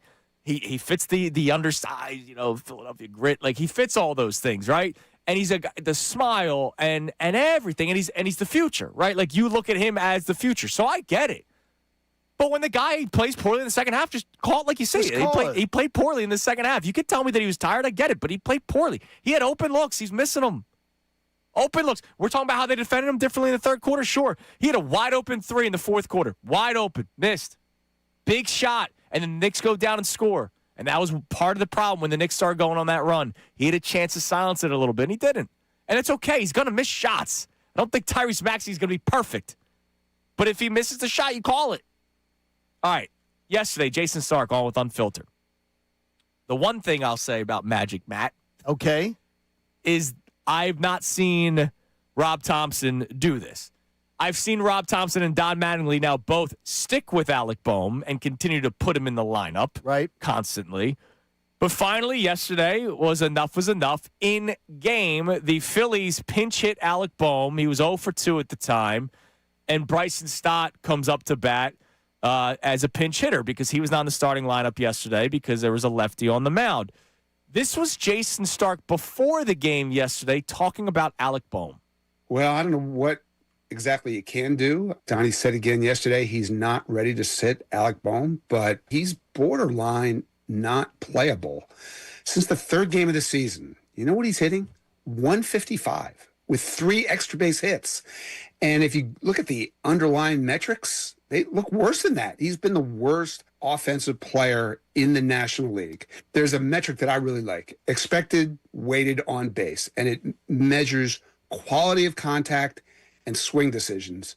And in that stat, Alec Boehm ranks dead last in the National League. They keep comparing him to last year, and we have arrived at the time where he started to find his way out of it last year, those first couple of weeks of May. But that, to me, this turnaround needs to happen. There's no move to make. There's nobody to go get. You can't trade for anybody in May. So this is where the Aiden Miller injury is, I think, turning into an issue. There is definitely a scenario in the back of their heads going into this spring training where Aiden Miller was going to be so good in the first half that he could push his way into the lineup midseason. And then what do? You could sell Alec Boehm, right? You could trade him. That can't happen now. Aiden Miller still has done no baseball activities. So your choice is basically Boehm or Edmundo, right? I would play Edmundo Sosa. I agree. He's not an everyday guy. I know, but He's not an everyday player. Did you hear what he said since the second game of the season? All right, they have played how many games now? They're 30, 36. They're 16 and 20. Yeah, now they're 17 and 20. All right, 3 extra base hits. So when I was yelling and screaming before the season started about Eugenio Suarez, he's hurt right now, so it's not like he's playing. And it's not because I love Suarez. It's I can't watch my 6'5" third baseman be a pencil bat.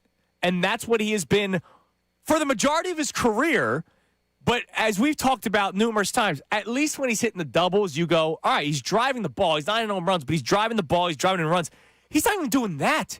He has 19 hits in the last 34 games. 16 of them are singles, and the other 3 are all doubles. It's not like he's mixed in a home run here. It's horrible. Here is just what I will say to you is there is an old expression, I will credit Mike Keenan for it, Hall of Fame coach, is that you don't break something to fix something. You're going to break second base is a perfect platoon. It's perfect.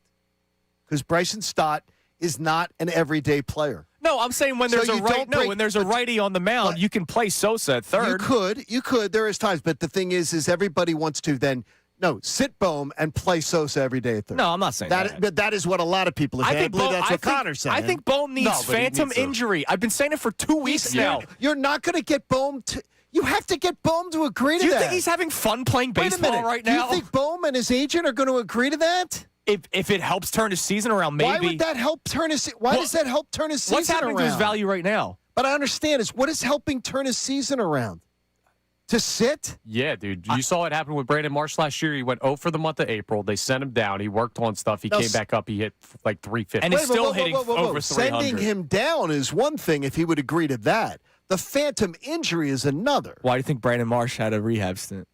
I think a rehab stint's different. No, that's exactly what it was.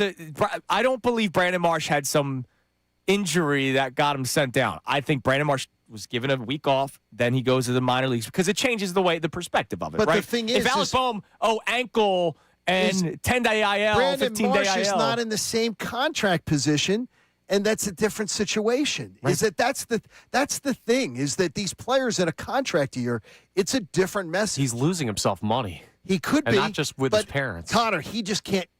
You can't say that to him though. He's not going to listen to you in a contract year. Well, then you sit his ass on the bench. Yeah. Because he's hurting your team. That hurts you at second base. Because Bryson Stott's not an everyday player, no matter how much the Stottites try to make you believe that he is. Guess what? He's more of an everyday player right now than Alec Boehm is. Well, I would agree with that. So Absolutely, then it doesn't hurt. It makes your team better. Bryson Stott has provided more pop in this lineup this season than Alec Boehm has. And that's horrible. It's horrible. That's really freaking bad. And it's why I've been trying to trade this guy for the last 3 years.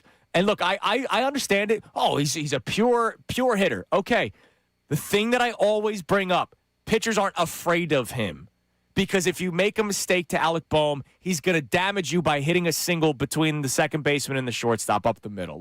That's his damage, is a single up the middle. He's not going on some home run power surge. He's not driving the ball unless he's scorching hot. And when he's not scorching hot, he's a non-factor offensively. And that's terrifying to say about a guy that's 6'5". It's crazy. It's terrible. Yeah. And so when Jason Stark says he's borderline unplayable, I'll tell you right now, he is unplayable. It's not borderline. He stinks. It's All right. bad. It's bad. This is your area. I have to wonder if other people have seen this. Have you ever seen a shoe car in the Westchester area? It looks like a boot. Yes. I saw it yesterday. Really? Where? I was in your area. I had to attend to something. Really? And you could have stopped by. No, you wouldn't have wanted that. And Coop would have been. Coop was welcome anytime.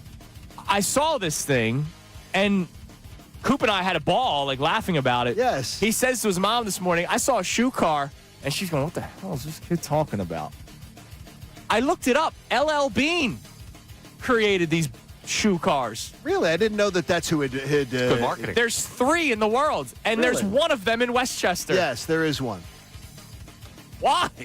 It just is. Why not? They're getting air on the radio. The biggest morning show in this area. Have other people seen this?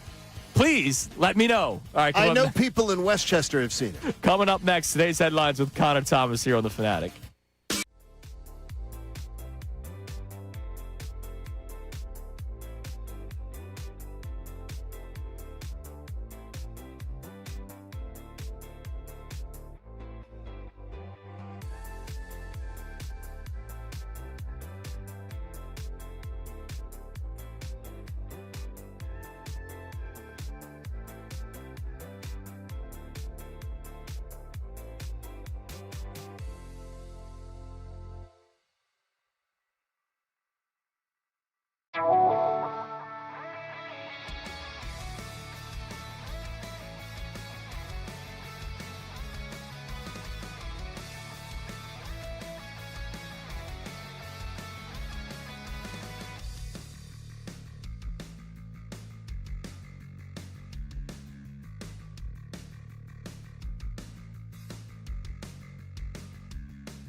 7:47 here on Kincade Salciunas 97.5 The Fanatic. Connor lets me know on the Davis Honda text line. Field of Davis difference. Check him out in Burlington. Somebody did see the shoe car, and it was in Newtown Square. Well, that's good because it wouldn't go to Newtown. I hear the shoe cars in Newtown are nicer. No, I love the turf wars, man. There aren't any shoes in Newtown. Yeah, so I randomly see the shoe car yesterday. He'd park it, and the laces would be gone. Come on, Newtown Square. He knows he can park it, and the laces will be there when he comes back. Funny thing is, again, the joys of having a 4-year-old. I go, buddy, how cool would that be to drive that? And he goes, no, it probably smells in there. It's a shoe. And I go, you are a smart kid. Kid's smart, man. Smart kid. He's yours, right? I mean, you know he's yours. He's mine, but the intelligence is not there. I'm a street smart guy. I am not a book smart. My wife, believe it or not. And you know what's great is you're gonna have a smart kid because he is a smart kid. I can tell you. Oh yeah. And I'm just amazed. And I go all the time with my daughter. As people would say to us, "Man, congratulations, your daughter! How smart she is and everything." And my wife and I would look at each other and just laugh, going, "Didn't come from us. Yeah. Did not come from us. It comes from my wife. She's a smart person. No, we're smart people, but we're not. We weren't smart like that. No, I'm smart. I'm smart in my own ways. Reading, dude. Yeah. And you know what? You limit the screen time. Damn right. Let's limit the screen time, limit the and a lot of reading. Unless it's playoffs. Unless it's playoffs. Well, exactly. No, he's been watching TV every night with Dad. Plus, don't worry about the rules when it comes to special times with your parents. Oh, hell yeah. Absolutely. That's the way. Good job. By the way, forgot to bring this up last segment. Shame on me. Noah Cates done for the series for the Philadelphia Flyers. Remember earlier this week we had Ant Sanfilippo on. He was like, hey, by the way, I saw him on like a cart leaving the game 2. And he's now out with an LBI. Not Long Beach Island, lower body injury. And that's a bad loss. Yeah, because he's been great for them. That's a bad loss. He has not capitalized on offensive opportunities when he had his I've been complaining about it. My man and one-on-one opportunities, he hates them. But then he makes the ridiculous goals. I call him Edward Scissorhands because I think that the easy stuff he doesn't do. Right, but then he'll do the crazy stuff. But he is a mucker and a grinder. He's a guy who does jack of all trades. He does, and I love having a guy like him on the roster. Yeah. So heal fast and be ready for the next series. And now Owen Tippett, game time decision tonight. I believe we will see Tippett. Yeah, they're down 2-0. I believe Tippett's a hockey player. He'll be there.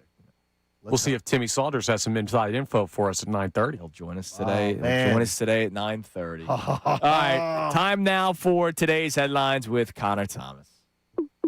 Today's headlines with the Connor Thomas. And it's brought to us by Lundy Law. For over 70 years, Lundy Law has been fighting for injured people. If you need them, remember the name, Lundy Law, your injury lawyers. Visit LundyLaw.com. That's LundyLaw.com. Are you guys ready to learn a new sports term? Yeah, sure. Why not? I always want to learn. Andrew may know it. It's a baseball thing, but Pete Fairbanks was on Jeff Passan's podcast yesterday. Great name on this one. The podcast is called Sources Tell Jeff Passan. Yes. Can get more creative with that one, Jeff. But anyway, they were talking about a little thing that relief pitchers in Major League Baseball call dry humping. The dry hump is when, as a reliever, they call down and say, hey, you start warming up. Obviously, there's degrees of it. The worst dry humps are the ones to which you then have to fire it off and be as warm as you would be to go in a game with no guarantee that you go in a game. And if you then say your team does not score the run, you sit back down and you have been dry humped. So the more you know about baseball. Yeah. Now, Salciunas, you used to pitch. Have you ever been dry humped? I have been dry humped before. And there was a game where it was the first time ever somebody was happy to be dry humped. I was a freshman. We were playing a very, very good baseball team. And I do not think I was supposed to pitch in said game, but it went extras and Andrew, warm up. And I'm sitting there going, this isn't going to go well. And fortunately for me, the guy that was in the game gave up the game-winning run before I entered the game because it would have happened. Because you don't think it was going to go well. No, you thought it was going to go poorly. It was a state playoff 16v1 seed. I was not going to do well. Yeah, throwing my 60-mile-an-hour heater down the pipe against Shawnee was not going to go well. See, at least you are very aware. At least you're self-aware. Yes, And now we're going to get into turf wars with Shawnee. Yeah, it's just high school beef. I got dry humped all the time in college because there was a starter we had. Bet you did. Me and him didn't really get along all that much. So if he ever struggled to start, they would send me down to the bullpen. I swear, they would send me down there just to warm up to piss him off.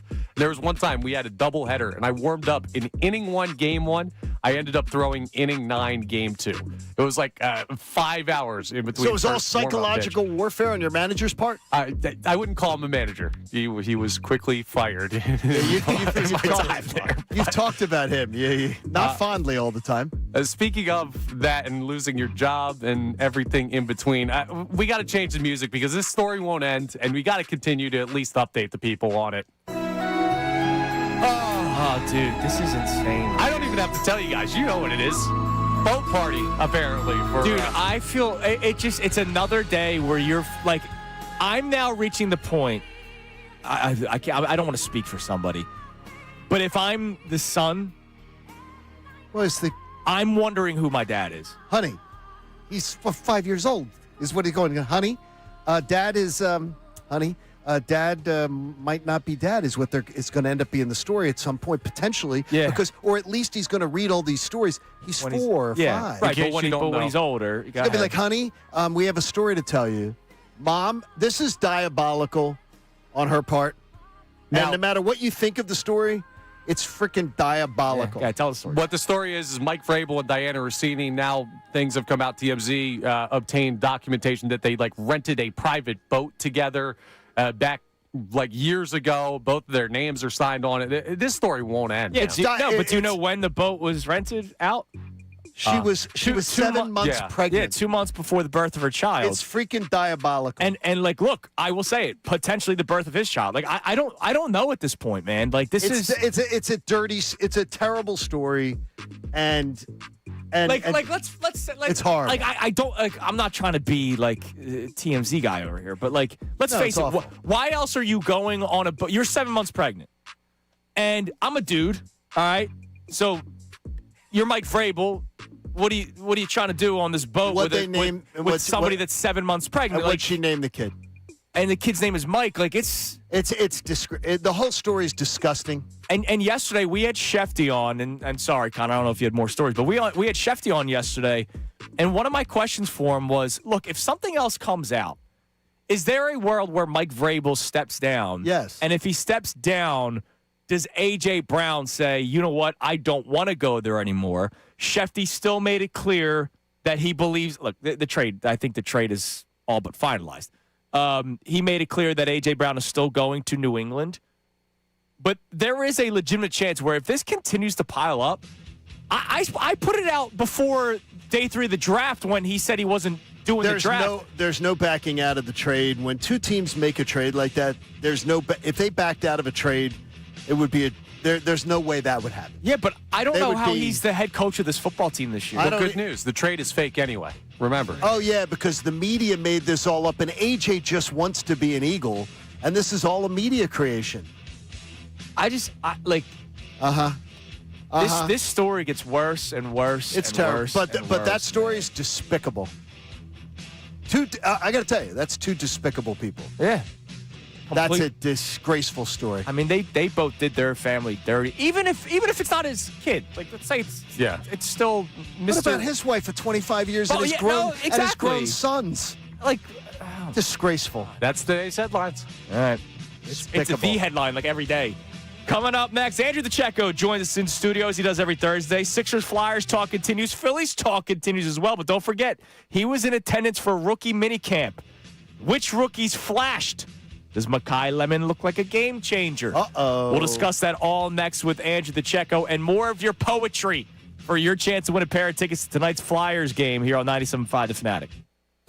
Now on 97.5 The Fanatic Sports Update. A missed opportunity in Game 2. I'm Connor Thomas, and the Sixers had a chance to steal Game 2 in Madison Square Garden against the Knicks, but came up short 108-102. The final, no Joel Embiid in this one with hip and ankle injuries, and unfortunately the Sixers just didn't have enough clutch baskets made down the stretch. Head coach Nick Nurse talked about leaving some stuff out there on the table. Yeah, I mean, listen, those guys, I thought not only they played lots of minutes, they played hard at both ends. I commend their effort. I just wish that a couple of those really good offenses, we would have just needed one or two to kind of get it down to the end where we had a chance.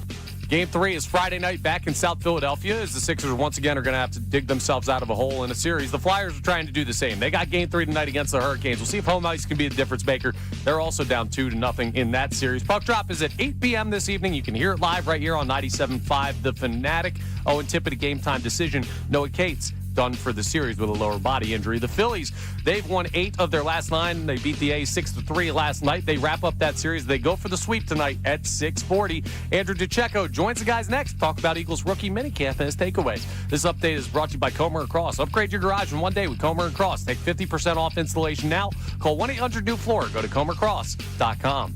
I'm Connor Thomas for the home of the Sixers, Flyers, and Union. 97.5 The Fanatic and the Fanatic app.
It's time for Fanatic Parlay Cash.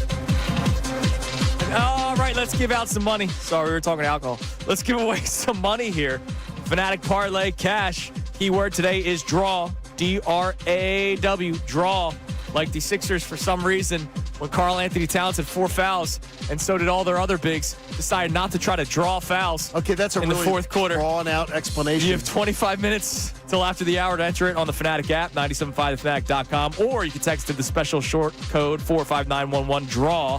One random entry wins $1,000 in this company-wide contest. The winners will get a call from Beasley, so be sure to answer your phone. Fanatic Parlay Cash stood up by Iron Mountain Men's Health. 5 chances to win each day. 8 o'clock right now. Of course, 10 and 12 middays with Marks. 3 and 5 with Unfiltered. Good luck. Now back to Kincade and Salciunas, 97.5 The Fanatic and the Fanatic app. All right, it's 8 o'clock on this Thursday morning. Connor, have a couple of our voice memos ready. We have a pair of tickets to tonight's Flyers Game 3 against Carolina to give away.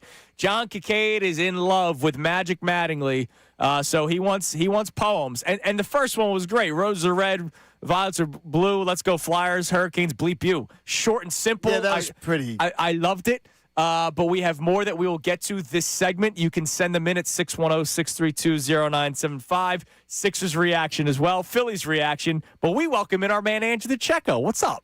What's going on, guys? I heard like a good poetry guy. Yeah, well, I used to do that. That's kind of my foray into writing.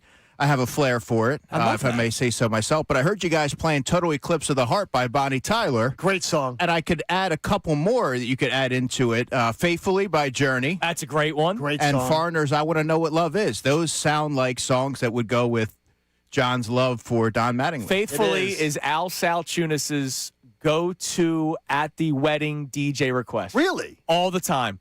Every time it plays at a wedding where he and I are both attending, I go, my dad went up to the DJ and requested this. Well, Steve It's Perry, a good song. It is a great You and I song. on the Steve Perry thing. Steve Perry, one of the top handful of voices ever in music. Yeah. Oh, yeah. I'm a big Steve Perry guy. Robin Zander from Cheap Trick.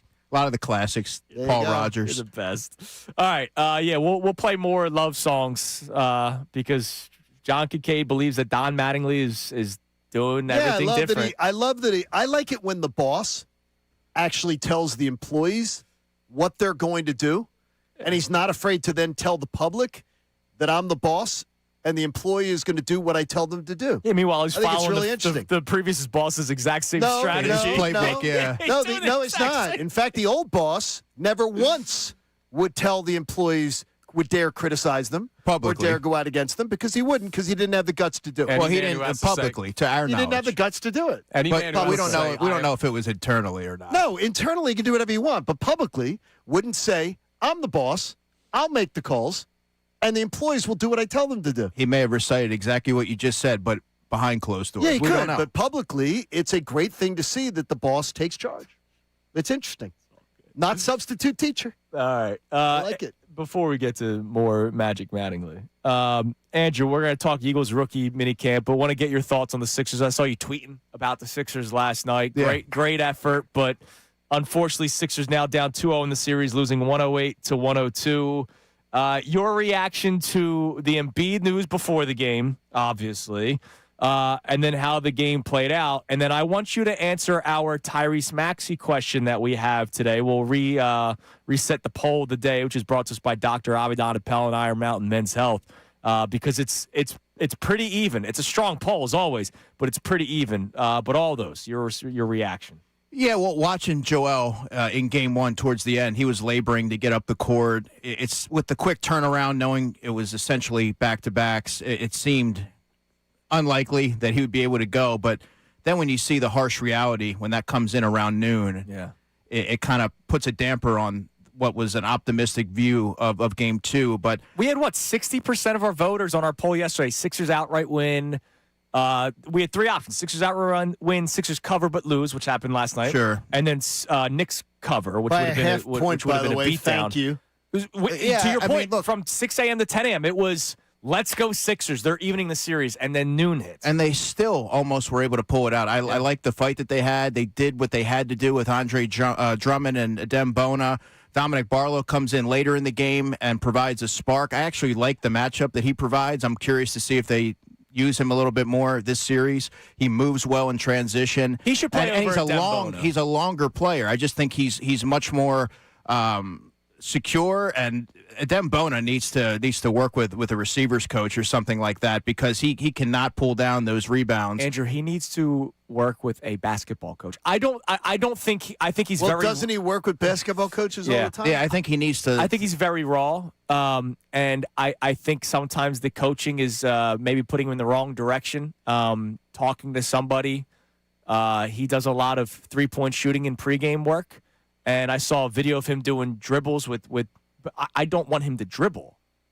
Like, I want catch and put up. To your point, Sure. Like, learn how to catch the basketball. Right, you got to develop soft hands. Like Andre Drummond is a tremendous rebounder. That probably didn't happen overnight. You have to develop certain qualities that are going to allow you to take your game to another level. And then they needed Tyrese Maxey to be special last night as the max player, and he wasn't. For a half, he was. First half, he was. But he was unable to close it out, and that was unfortunate because the game was hanging in the balance. They weren't able to make some open looks late in the game, and that was sort of deflating.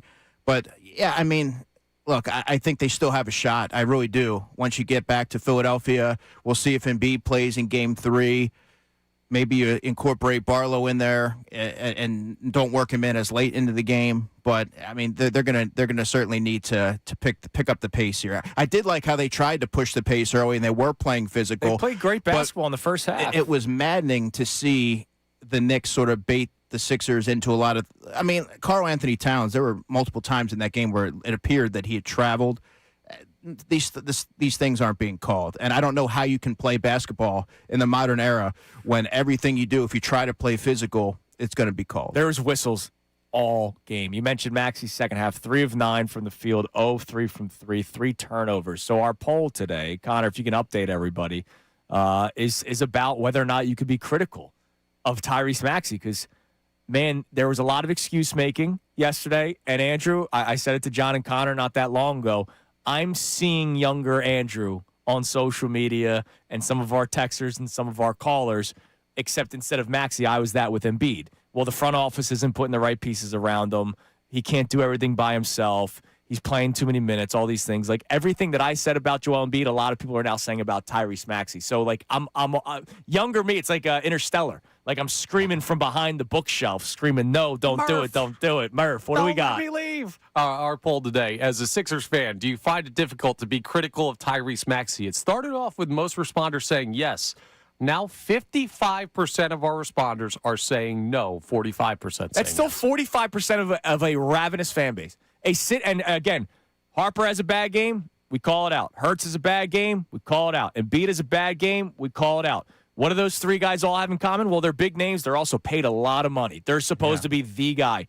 Maxey was supposed to be the guy yesterday. Yeah.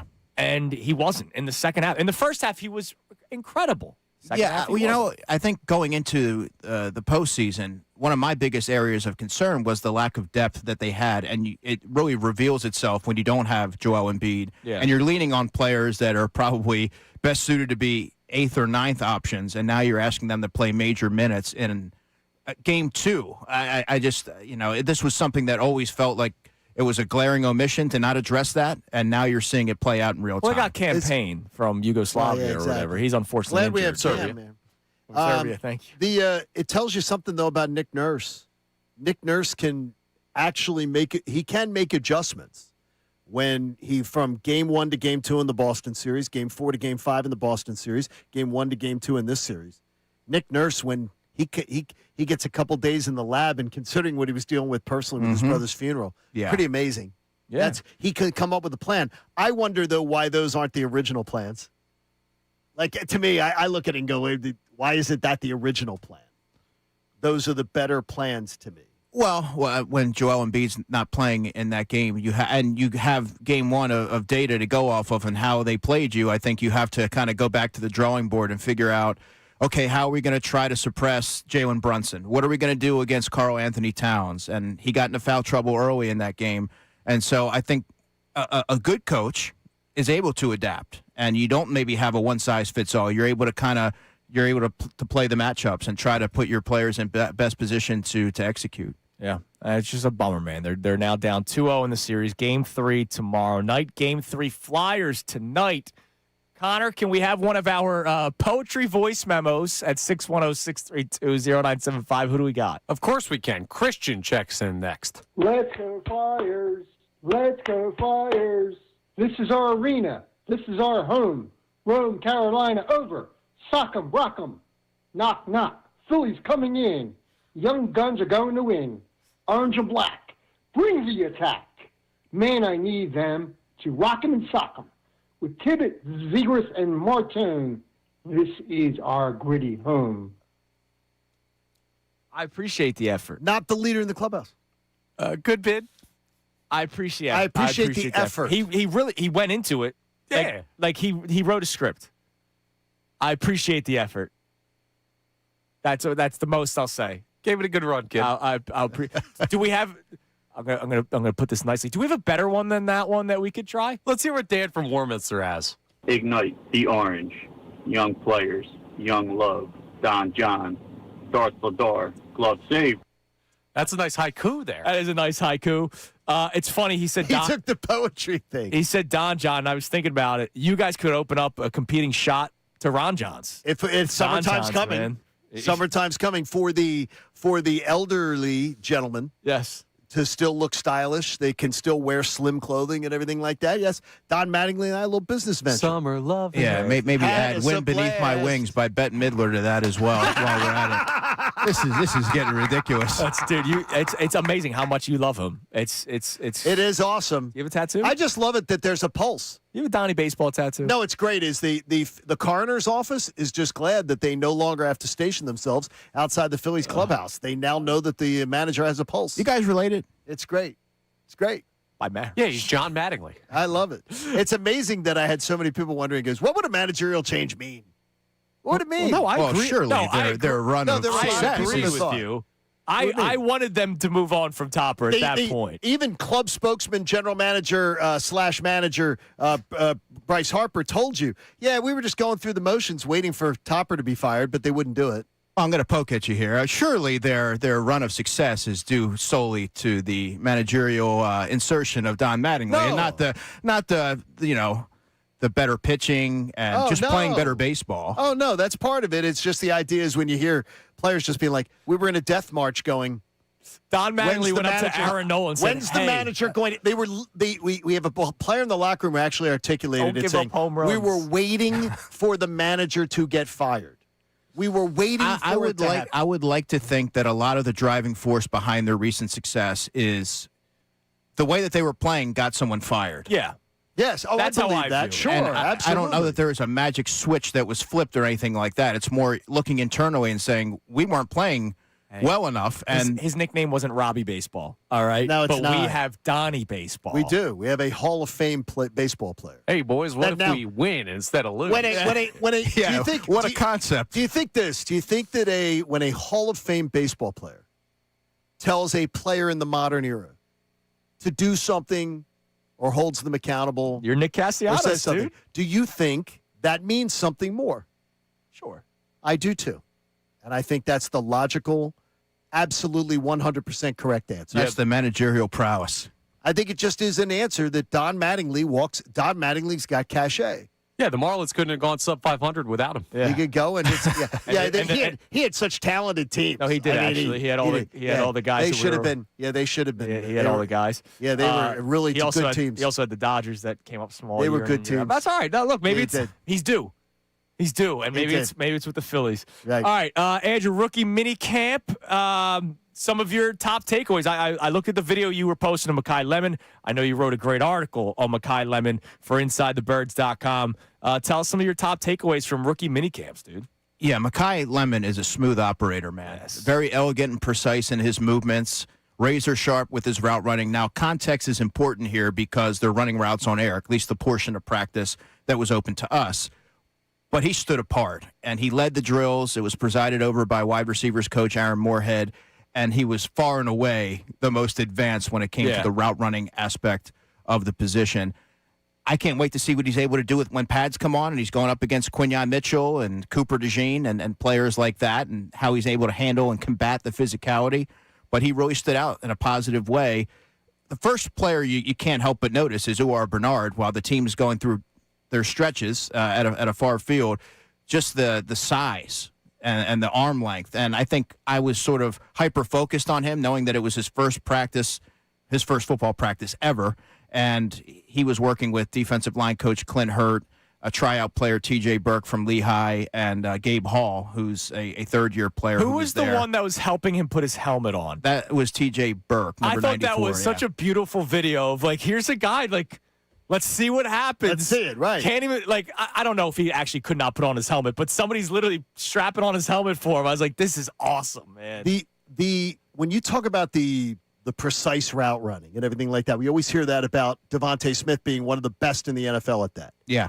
Is that odd to see that with a man of his physical stature, like his frame? Not necessarily, because route running doesn't have, it's not predicated on the shape or size of a receiver, more so the fluidity, the movements, the way that he's able to kind of pivot with his ankles and get in and out of breaks and the subtleties And for me, you could clearly see that it translated from the player that we saw at USC. And that's why I believe that he's going to be able to have that immediate success, because a lot of young players really fail to master that aspect of the job, because you're so used to winning with natural ability and speed and this and that. He wins with technical prowess, and you couple that with the physicality and the sure-handedness that he has, and there's a lot of reason for upside. I think he's going to have a very early impact as the number 2 receiver on this team. All right. How did Markel Bell stand next to everybody else? Did he just look down at everybody?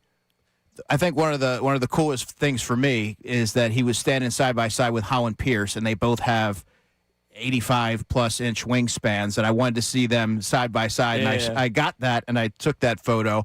But yes, he's a massive human being, as you might expect, and he moves, as I mentioned before, he moves a lot better than you might expect. He's lighter on his feet.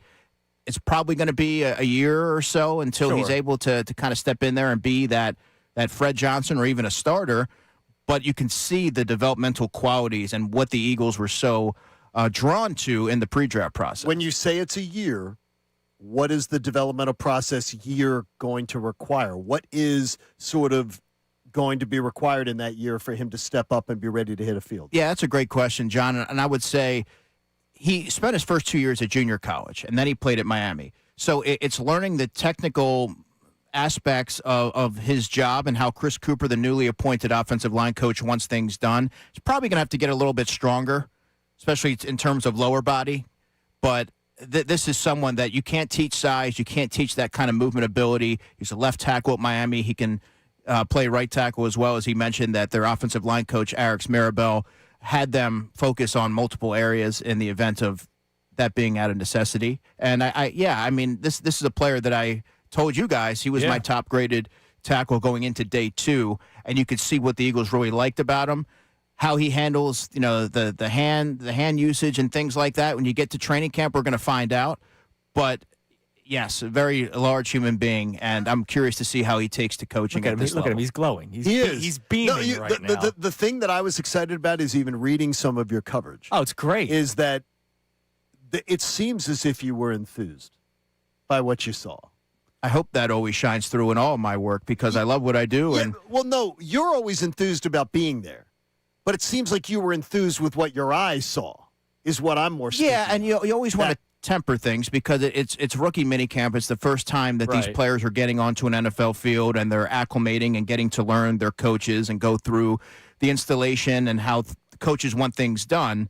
But just to see the players on the field with their jerseys on and going through the individual drills that we got to see, you can sort of glean what was so appealing to them, to the Eagles in the pre-draft process, and how they may fit into the roster equation. All right, real quick, not that I want to rush it, but is Eli Stowers the guy you're most excited about? Yeah, that was my favorite draft pick. I could just tell. Well, you told us about him for months. How'd he look? Eli Stowers, smooth. Yeah, he was smooth. He caught the ball well. I saw him go through the ball security drill, and yeah, I mean he could probably stand to add another 5 to 7 pounds to his frame. I actually just wrote a story. I spoke to his tight ends coach at Vanderbilt, Brendan Flaherty, and he provided a lot of insight about the person and the football intellect, the inherent football IQ that he possesses. So you're not only getting a dynamic playmaker on the field. We all know that. I wanted to learn about Eli Stowers because everything that I've gathered behind the scenes, guys, indicates that they're getting someone with a very sharp football mind, with a thirst for knowledge, and that really shines through in the story with the different examples that he posed to me. Also, the toughness. There was a game in which he played against Auburn, and he dealt with 3 different injuries and only missed 2 plays. So. Yeah, and you heard his one of his former coaches, Jordan Matt, brag about him right on this show, talking about how impressed he was with him. J-Matt, he loved him. Dude. That's awesome. He loved him. All right, coming up next, more Sixers talk after yesterday's loss. And Johnny, it pains me to say, it'll hurt me more than it'll hurt most, but unless they come back and win this series, it's at the point where something has to happen this offseason. Yep. It's Kincade and Salciunas. Andrew Pacheco in studio with us for the rest of the show here on 97.5 The Fanatic. You know, Mother's Day is Sunday. That means you still have time to get in through Saturday to Benari Jewelers in Exeter, Newtown Square. Benari Jewelers online at benarijewelers.com. Mother's Day is when you got to honor your wife. You got to honor your own mom, maybe your grandma. And a great gift from Benari Jewelers is a fantastic way to say to her, I appreciate everything that you've done for us. Give something back to her. Give her something to honor her. Give her something to celebrate her, whether it's a pair of classic diamond earrings, a bracelet that she can wear every day, or something like a pendant necklace that she can have close to her heart. Every mom is going to find a favorite gift at Benari Jewelers, but you got to find it for her. That's why the fantastic staff at Benari will help you find a perfect gift that's awesome, that's perfect for her in your price point. So it's going to make her feel like you spent a little extra time this year on Mother's Day. You didn't just run to the mall or run to a shopping center to grab something the day before. Go to Benari, Exeter, Newtown Square, online at BenariJewelers.com. Get her the perfect gift and an individualized gift that's going to say, I thought of you and I appreciate you. And this Mother's Day, I'm here to honor you with a gift from Benari. Now on 97.5 The Fanatic Sports Update. Sixers down 2-0. I'm Connor Thomas, and the Sixers came up short in Game 2 against the Knicks. 108-102 the final last night from Madison Square Garden. It was a valiant effort by the team considering Joel Embiid was out in the game with hip and ankle injuries, but it was not enough clutch shot-making down the stretch for the Sixers. Tyrese Maxey talked about where the series stands after the 2 games in New York. That's how the series is going to be. I don't expect anything less. However long the series is, I feel like every single game is going to be like it was tonight. You know what I'm saying? It's going to be extremely physical, extremely competitive, and it's going to come down to who makes plays at the end of the game. Last night, that was not the Sixers. Hopefully it will be in Game 3. That's tomorrow night back here in South Philly as they look to dig out of the hole they've got themselves in the series. The Flyers are looking to do the same tonight in their Game 3 against the Hurricanes. We'll see if home ice can make a difference. They're back home at the Xfinity Mobile Arena. Puck drop is at 8 p.m. this evening. You can hear that game live right here on 97.5 The Fanatic. The Phillies beat the A's 6-3 last night. It's their 8th win in the last 9 games, and Mundo Sosa had the go-ahead hit in the 8th inning. They wrap up that series tonight at 6:40 p.m. Andrew Painter on the mound facing off against JT Ginn.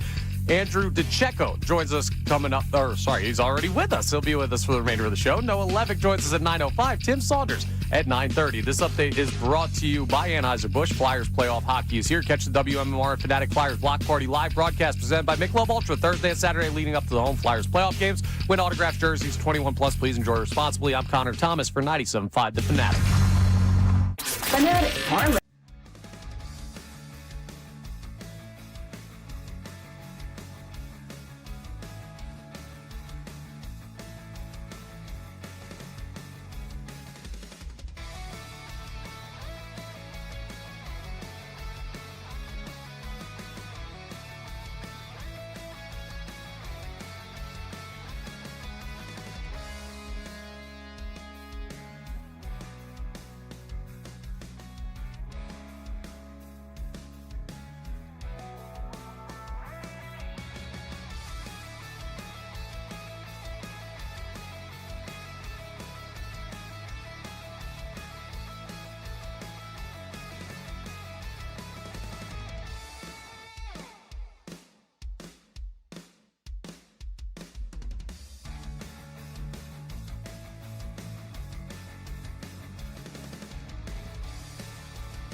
Kincade and Salciunas coming your way now. It is 8:31 here on Kincade and Salciunas, 97.5 The Fanatic. You know, a story that's like completely going under the radar. We played the clip from Jason Stark from Unfiltered yesterday. We played it earlier about how Alec Boehm is, he said borderline. I believe he's just period unplayable at this point, is the Aiden Miller thing. Not that I was expecting Aiden Miller to come up this year, but you could have at least said, hey, this is so bad right now. Let's give the young kid a chance. Him not even doing baseball activity yet. Thank God the Sixers and Flyers are going on right now, and thank God the Phillies are winning now, because that story is a terrifying one. You're 21 years old. No, your number one prospect is not doing baseball activity because of back issues at that age. Back problems don't get better when you're 21. No. They don't get better as you're 24, 26, 28. That's not a good thing. They don't get better when you're 37, trust me. It's not a good thing, and it's not a good story. And there's stories now, too, of Aiden Miller in high school having some injury issues that were ignored. Yeah, it's not good. That's not good. That's a story that's kind of going under the radar right now just because everything else that's going on in Philadelphia. I get it. But I figured I'd bring that up because Jason Stark said it. All right. It's going to be hard for me to say, John. What's that? Because, I love the man so much. If they don't win this series, the Sixers, who are down 2-0 now after last night's loss, you have to move on from Joel. There's plenty of room on the bus. There's been seats. So I'm glad. The door's open. You can get on. And it has nothing to do with there are people that go over the top with their dislike of Joel Embiid. Like, again, I find it. It doesn't even have to be that, though. No, I know. I do find it comical today that they lost game one because of Joel Embiid, but they lost game two because Maxey didn't have any help last night. And it's like, who's his help? Joel. Come on, you guys. We can get there, guys. We can get there. We can get there. But the problem is, and it's been a problem, I understand it. I recognize it. Even if they did this rest day, because we don't know, right? Like, who knows? He might be back game three, and that's why you said it very well, Andrew. Like, this series isn't over. If Embiid comes back and they win game three, you're going, all right, maybe game four. Can they pull off? It's a second home game. Can they win another one? Now it's 2-2. Anything can happen. But if they end up losing in 6 or 7 games, you still lost 2 because of his health. Mm-hmm. You lost game 1 because he wasn't himself. You lost game 2 because he was not out there. And to me, that's a major issue here, and it's been a major issue. And I believe, I welcome you to the thought process. Now, that's a thought process that should have been going on. But part of me getting there is because you finally have future opportunities. Like with Maxey and Edgecombe. I get you. Before Edgecombe gets here, like, there was nobody to be other than Maxey, and you know how I feel about Maxey. I think he's a very good player. He needs help. He can't be by himself. I don't think he's a guy that's going to win you games, kind of like Jalen Hurts. Like, I do believe that help needs to be around certain people. Now that you have VJ, I can at least see down the road. 2-3 years ago, you move on from Embiid for what? Just to get rid of him. Here's what I'd say to you: is you would have had capital, big time capital, to be able to go and get players like that. You would have been able to move him when he was still worth something. Sure. What's he worth now? Probably not much. Look, I think the reality is that next year, and he's obviously going to be a year older. You're going to have to play back-to-back games, especially when you go deeper into the postseason. If you have a player who can't do that and how critical he is, he's the centerpiece of your roster based on how it's constructed, that's a problem. And you have to find a solution for that because you can't have a player who's going to play game 1 and maybe you don't see him till game 4 because you're trying to give him rest. Every game in the postseason is a must-win situation. Yeah. You realize that the other night, when he had played 4, 5, 6, 7, and 1. So he'd played 5 games in a row. It was the first time he'd played 5 games in a row since 2023. Yeah, he has not played 6 games in a row since then either. I mean, it's unbelievable. Yeah. It's unbelievable. And you can't run a basketball team and expect to be a championship contender. And it's amazing. Remember, on that. Our man Tony Jones, who covers the Sixers for the Tony's Athletic, done such he's a great job. job. We've had him on all season long. This was his first year covering the Sixers. He used to cover the Jazz. Local guy. And at one point early on the season, when we were trying to figure out what the plan would be for Joel Embiid, he said he does not believe that Embiid would ever play 3 games in 5 days. Well, then that right there is why you need to move on. Playoffs there's 3 games in 5 days in the playoffs. There is. And it's always what's a problem is, guys, is that it's always framed as if you say, I want to move on, I'm not part of this plan anymore, I don't like the plan, it's you're hating on Embiid. And that's always how it's been painted in this town. You're an anti-Embiid person. No, I'm a Sixers fan. You're a Sixers fan that wants the Sixers to be good. And it is about, yes, and you can still admire Joel for so many things, but it's not good. Well, like Andrew and Connor, I was a big Joel Embiid guy, and I still am. I mean, as you should be. He's an electric player when healthy, and he's done a lot for this franchise, and he deserves the proper recognition for that. But I think right now where I've come to that realization is that the window, it is open when you have a VJ Edgecombe and you have a Tyrese Maxey and you have Daryl Morey, who's very proficient when it comes to drafting, so there's optimism that they're going to continue to add some pieces. Bob Myers, potentially, just throwing it out there again. Yeah, possibly. Because let's face it, we talked about this yesterday. Curious to get your thoughts on it, Andrew. Look, I understand. And I felt weird having this conversation yesterday because it was game day. Let's get hyped up for game 2. Let's go Sixers. Can they even the series? But we got into a discussion of, hey, if they end up losing in 5, round 1, other than the story of finally beating the Celtics, means nothing. It was ultimately another first round victory and second round elimination. So if there was the video of Elton Brand and Daryl Morey after they won Game 7 against Boston, hugging it out, and somebody put out the post of these are 2 guys celebrating that they saved their jobs. And my first thought was, yeah, if they win in round 2. If they lose in 5, they're already down 2-0. If they lose in 5. What does that do for you? Those guys probably should still lose their jobs. I have a feeling that'll be the case. And the Celtics story is just that. It's a story. It's not a book. It's not a feature. They beat the Celtics. What are we going to do, hang a banner for that? All right, what that does is really just change the narrative about Joel Embiid in Game 7. That's it. Yeah. And that it gives you another piece of data to balance out Joel Embiid's bad Game 7s to say, hey, that was a hell of a performance. Yeah, and what's happening in Boston? They lose that series. They're talking about changing this, changing that, whereas we've seen the same, year in and year out, or it's buy another old contract. And look, Paul George has been great for them in the playoffs. Except for Game 1 Boston, he has been great for them. Because this city tends, except for the Eagles are the anomaly. Our most successful franchise is the anomaly. The other franchises have tended to stay the same. I believe with Jonesy and Briere will be a little bit different, but stay the same. Stay the course. Stick to the plan.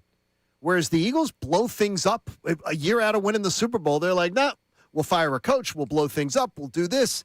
They don't believe in accepting mediocrity. They're not going to do it. I think I will say, I'll push back on one thing. The one big thing with the Sixers over the years has been lack of continuity. It seems like there's been too much change, but a lot of it's been weird. You had Brian Colangelo, burner accounts. You had James Harden being James Harden, but you should have seen that coming. A lot.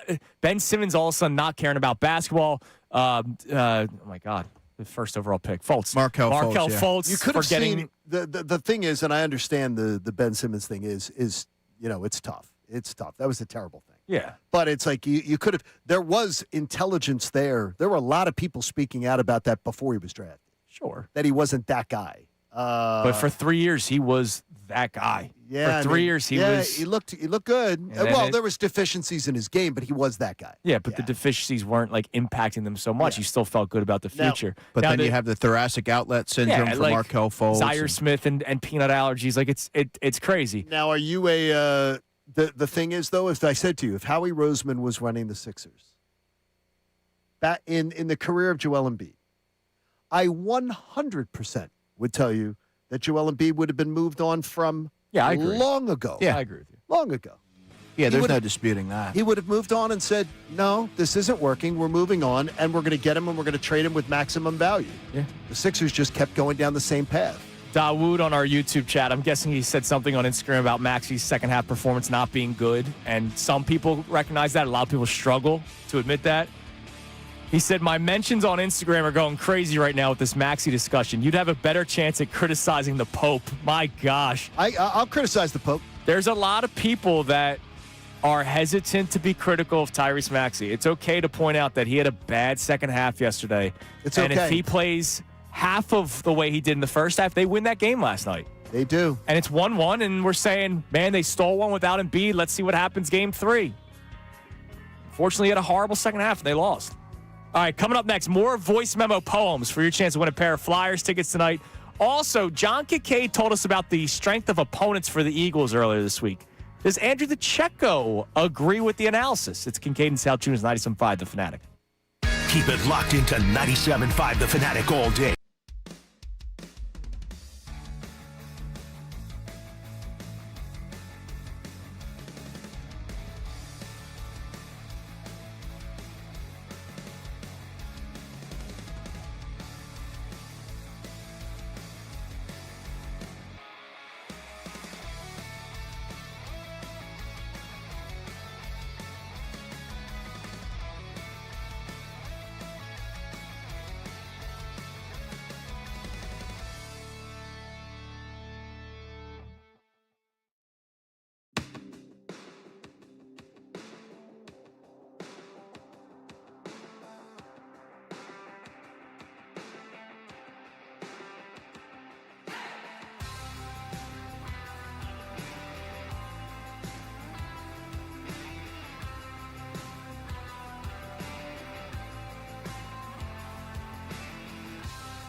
Sports Talk.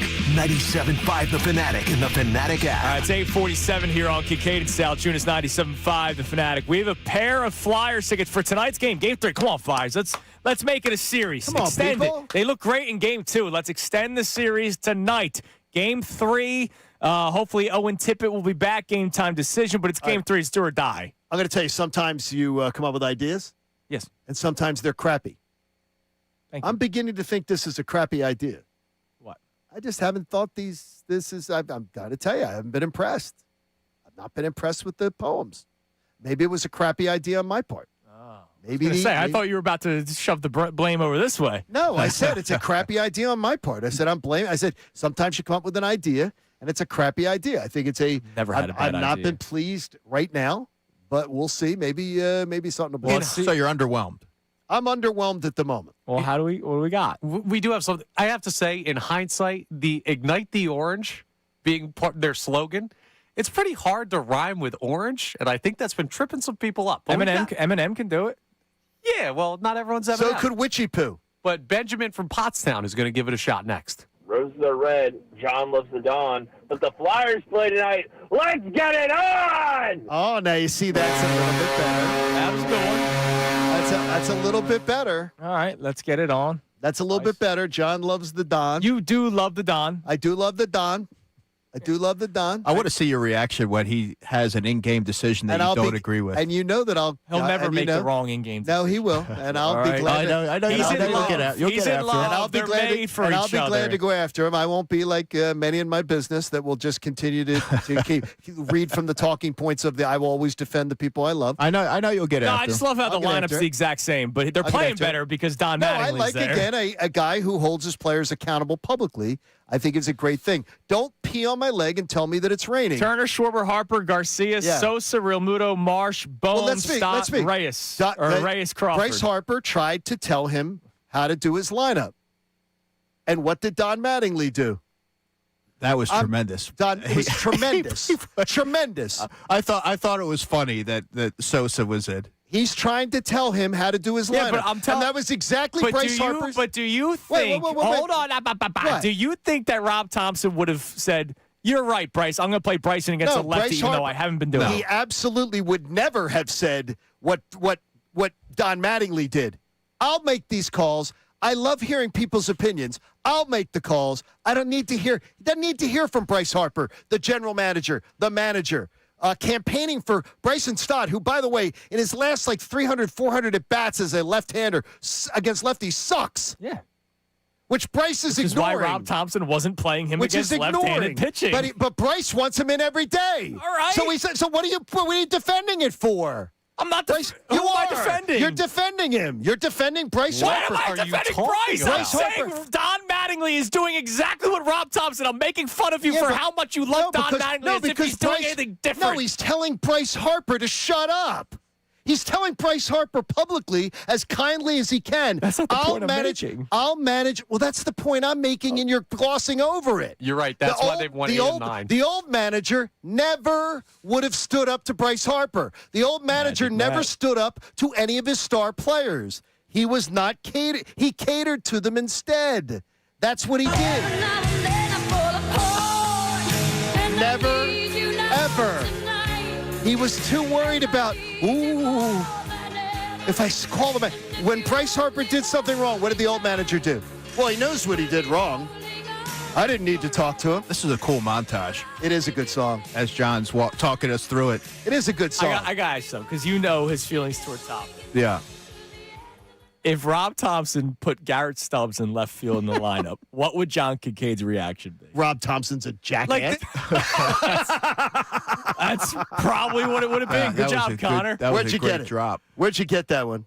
Where do you think? You said it. That probably would have been his reaction. Connor, that could be in today's But Donnie day and age. Baseball did it. Connor, in today's day and age, that could be AI.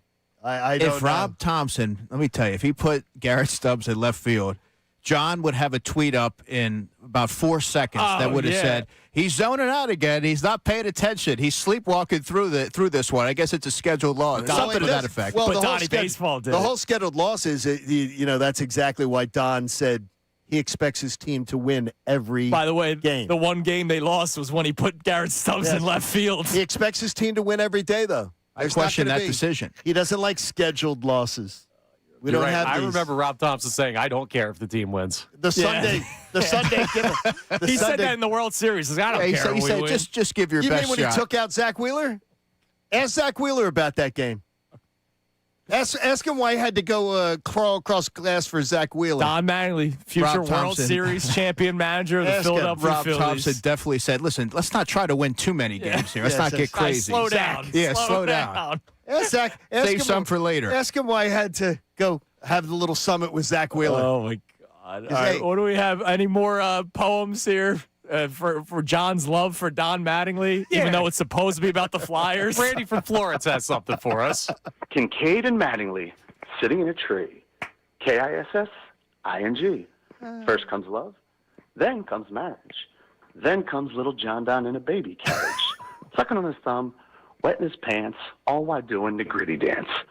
Let's go Flyers! And there's your Flyers tie. That's good work. A little late. I like the other one better, but I like the. Now, do you guys remember the hula dance? You remember that whole thing, or is that foreign to you? What he was doing? The what?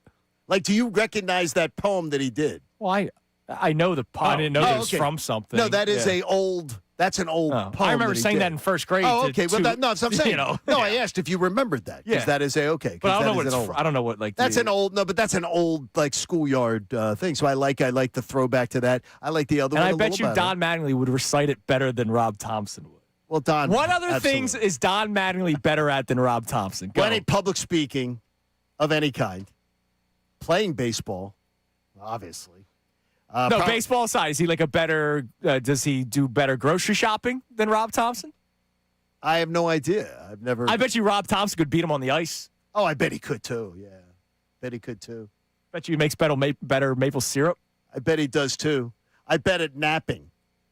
I guarantee a Topper a better napper. I knew that. I knew you were going to throw that one in there. I guarantee he's a power like Connor. Connor thinks he's a great napper. I'm the best napper. Topper could challenge you because Topper could do it while he's working.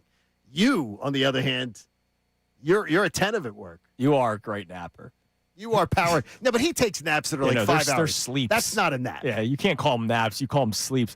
You know what, Andrew? The one thing I'll push back on you said you can't wait to see like the first bad decision so John can react. I want them to keep winning because I love this. I love how everything's different with Don Mattingly. So I want them to keep winning. Well, we also want to see them win. Yeah. Let's have them win. No, that's secondary, We're worried honestly. about, look, we want the summer to be somewhat interesting. Let's have a good, interesting summer here. Please. Bigger scandal, Rossini Vrabel or Kincade Mattingly? Well, it's not a scandal. The latter. This is in the public. This is in the public. This is in the public eye. The Rossini Vrabel one is now. Yeah. Oh, my God. And I guess yours is now, too. Since Andrew's been talking about it for a couple There days. won't be exposed, Did you guys rent a boat back in 2020? No, not a boat with me. I don't like the boats. That's fine. All right, coming up next. Golf course. Golf course, good work. Yeah. Is Embiid out for the series? Is he back game 3? We hopefully get that answer next with our next guest. It is Kincade Salciunas, 97.5, The Fanatic. Sports Update. Missed opportunities in the clutch. I'm Connor Thomas, and that was the story of the Sixers' loss to the Knicks in Game 2 last night. 108-102, the final. Sixers led most of the way, and doing that without Joel Embiid, who was out with hip and ankle injuries, is something to commend them for. But unfortunately, down the stretch, Tyrese Maxey and company just didn't have the clutch shots they needed. Nick Nurse talked about it after the game. Yeah, I mean, listen, those guys, I thought not only they played lots of minutes, they played hard at both ends. I commend their effort. I just wish that a couple of those really good offenses, we would have just needed 1 or 2 to kind of get it down to the end where we had a chance. So now the Sixers find themselves down 2-0. They've got Game 3 tomorrow night back in South Philadelphia as they look to fight back in the series. The Flyers down 2-0 back at the Xfinity Mobile Arena. A lot of similarities there. Their game is tonight, and we'll see if home ice advantage can be a difference maker. Noah Cates out for the series for them with a lower body injury, but Owen Tippett, a game-time decision for tonight. Puck drop is at 8 p.m. You can hear it live here on The Fanatic. Phillies beat the A's 6-3 last night. It's their 8th win in 9 games. They go for the sweep tonight at 6:40 with Andrew Painter on the mound. Noah Levick of NBC Sports Philadelphia joins us next to talk about the start to the Sixers-Knicks series. This update is brought to you by the Positive Coaching Alliance. Questions about youth or high school sports? Positive Coaching Alliance can help. PCA, a national nonprofit, develops better athletes and better people through sports. Info at positivecoach.org. I'm Connor Thomas for the home of the Sixers, Flyers, and Union. 97.5 The Fanatic and The Fanatic.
We know you want to hear more of what Andrew and John have to say. Don't worry, we will. But first, let's hear what they got into earlier today on Kincade and Salciunas. They played tough, and they were right there. You have to win one in New York if you're going to win the series. Whether Embiid's playing or not, Correct. right? Like, that you was need the to game. win one. You have to steal one. That felt like the game that was there to be stolen, and I don't want to think that they wasted that opportunity, but Yeah, wow. It sucks. There was so much flowers being thrown toward Joel Embiid. We've reached a point where admirable is just not enough, right? Like, you know how much I admire Joel Embiid, and I love the guy, and, you know, would love to see him hoist a championship trophy here, but you're now down 2-0 in this series. And, I don't know, people could say that they looked better last night without him. We can have that conversation. There was a lot of members of the New York media that were saying, wow, this actually changes things, and they were actually a little bit more concerned that Embiid not playing helped out the Sixers. Can we be honest? Do you not think that they look like a more challenging team for the Knicks to defend last night? Sure, with the ball movement. They look like a faster, younger, modern NBA team. Yes. And I'm not saying that they're better, that they don't have more talent on the floor when you subtract Joel Embiid. Right, New York now has to change their entire defensive game plan when Embiid's not playing in an entire game. But Mike Brown makes it clear it's harder to defend the Sixers actually with Embiid off the floor. Now back to the show. All right, we've been all over the place today. Sixers reaction obviously been the majority of the conversation. Flyers game 3 tonight. Phillies win again yesterday. John Kincaid's love for Don Mattingly continues to grow by the day. Thanks to Dr. Avedon Appel and Iron Mountain Men's Health. Well, now that's too far. No, That's too far. Oh, I thought the poll of the day was about Don Mattingly. I forgot it was about Tyrese Maxey, who had a horrific second half yesterday. There are a lot of people that are hesitant to be critical of Tyrese Maxey. Yeah, there are. And I have we gotten texts on the Davis Honda text line as to why people are hesitant to be critical of Tyrese Maxey? Yeah, we have. We have had some people check in, right, or at least saying how their thoughts are on it. Joe the Cynic says, I'm a fan of Maxey, but I could really do it without the off-balance ill-advised threes when nobody is under and he has a one-on-three situation. Aren't great players supposed to make others better? Hard to do when he's gunning, when he has options, and when anyone does that, I'll criticize him. Look, I love the way he plays the game. So, I don't want him to change the way he plays the game. It's just, I call it like I see it. Did the guy play well in the first half yesterday? He was exceptional. Did the guy play poorly in the second half? Yes. Did they lose because of the second half? Yes. Mm-hmm. Yes. Is he the reason why they're winning at halftime? Yes. Yes. But I'm Paul not. George. Whoa. And He was part of it. But I'm not celebrating the lead at halftime. They're down 2-0 in the series. And his poor play in the second half is the reason why you're down 2-0. He is a max contract player. We had a guy earlier saying that doesn't mean anything. Yes, it does. What? Yeah, Yes, it does. How would it not mean He anything? is held to a different standard, at least in my mind, in your mind, in Andrew's mind. But there's a lot of people that don't look at him as that max contract player just yet. They look at him as young Tyrese. He is a max contract player. He'll be 26 years old next year. 27 is that age where you see a lot of those stars win their first championship. So he's heading in that direction. I'm not saying he stinks. I love him. You do start to build alongside with Tyrese Maxey. But to just ignore that he played poorly in the second half, he took 2 shots in the third quarter. 2. He played all 12 minutes. He took 2 shots. He didn't get to the free throw line because he didn't attack the basket. The other team had 4 fouls. Every big had 4 fouls on the Knicks, and he was afraid to attack the basket. You That's weren't going to not win that good. game without Maxey taking over for the entirety of the game, and that obviously didn't happen. He came up empty in critical moments when they needed him most, and that was unfortunate. The overhit, 24.5. There you go. The overhit, which we both thought, and the one thing that I didn't think was the threes. I when we were talking about you're putting together your parlay, I thought that was a lock. I thought it was a lock. I had a parlay. I even threw in Kelly Oubre rebounds, and it hit. I was Tyrese Maxey 2.5 over threes away from winning a decent chunk of change. He was 1 of 6. 1 of 6, and he had that open look in the fourth quarter, man. And he also missed some free throws. Yeah, he had a bad second half yesterday. But there are a lot of people that are hesitant to be critical, or they're doing what I did with Embiid, and I get it. I'm seeing a lot of the same mistakes being made that I made with Joel Embiid. It's the front office's fault. It's this fault. It's this fault. It's this fault. Yeah, maybe Embiid should have done this better. But I gave 4 other things first. And that's what I'm seeing with Tyrese Maxey right now. There's a lot of people that will make 5 other excuses for Maxey before they actually just point out that he played poorly in the second half. And it's really easy. And I guarantee you this, with Tyrese Maxey, he'll be the first person, and he even did some of it postgame. He's an accountable player. Yeah. That's why I love him. He has been such an exceptional talent for this organization. It's amazing. Yep, it is. He is. All right, joining us now here on Kincade and Salciunas, and our man Andrew DeCecco is in studio with us as well. Covers the Sixers for NBC Sports Philadelphia. We get to find out, is there any whispers on the status of Joel Embiid in Game 3? Noah Levick joins us here on Kincade and Salciunas. Noah, good morning. For having me on. Thank you for coming on, Noah. So Embiid out yesterday, hip and ankle. When was the first time you heard about the hip and ankle? Because that's something new that popped up on the injury report. Yeah, they had popped up on a couple prior injury reports. And with the Sixers, I don't think those often tell you a ton. Embiid had been listed as probable, but as Nick Nurse explained it, he showed up at shoot-around yesterday, and the soreness was at a much higher level. I think we all know at this point Embiid is always going to try to argue his case and push to play, but it sounds like the medical folks basically said that that's not happening tonight and you're ruled out for this game. So according to the Knicks, they also found out, officially in the middle of the day, and everyone sort of had to make adjustments for Game 2 as a result. No, was there any question that he would have played in Game 1? after the 7-game series? Because earlier I had speculated if he was banged up after Game 7, could it have been an option to maybe rest him in Game 1? Yeah, I mean, I think these issues have certainly been lingering. It's not like they just popped up suddenly, but it does sound like the level of, pain, soreness was significantly elevated yesterday. And, it did not seem as if the Sixers, were seriously contemplating resting him in a spot where he thought he was able to play and, the soreness wasn't at an unbearable level. But I can definitely say it's the sort of deal where he's getting massaged all the time, he's getting treatment, he's really trying to work through all this stuff. And in his and the Sixers' eyes, it was doable to play in Game 1. And yesterday was a case where both injuries just felt much worse, and he wasn't able to go. Noah, after the game, Tyrese Maxey mentioned that the finger injury affected him late in that game. Talking to him, hearing Nick Nurse, do you get a sense of the extent of that injury? That's another one where definitely fair to classify it as lingering for weeks and weeks here. I mean, he returned from that one ahead of schedule, and I don't think it's ever gotten back to anywhere near 100%. This is probably the 4th, 5th, 6th time that he's noticeably jammed it or aggravated it in a game or even admitted as much. Don't think it was the kind of deal where it left him unable to shoot or unable to zoom past defenders or anything, but was absolutely on his mind. And as he noted, affecting his mentality in terms of the approach he took against the Knicks blitzes and feeling it often made more sense to just quickly relinquish the ball.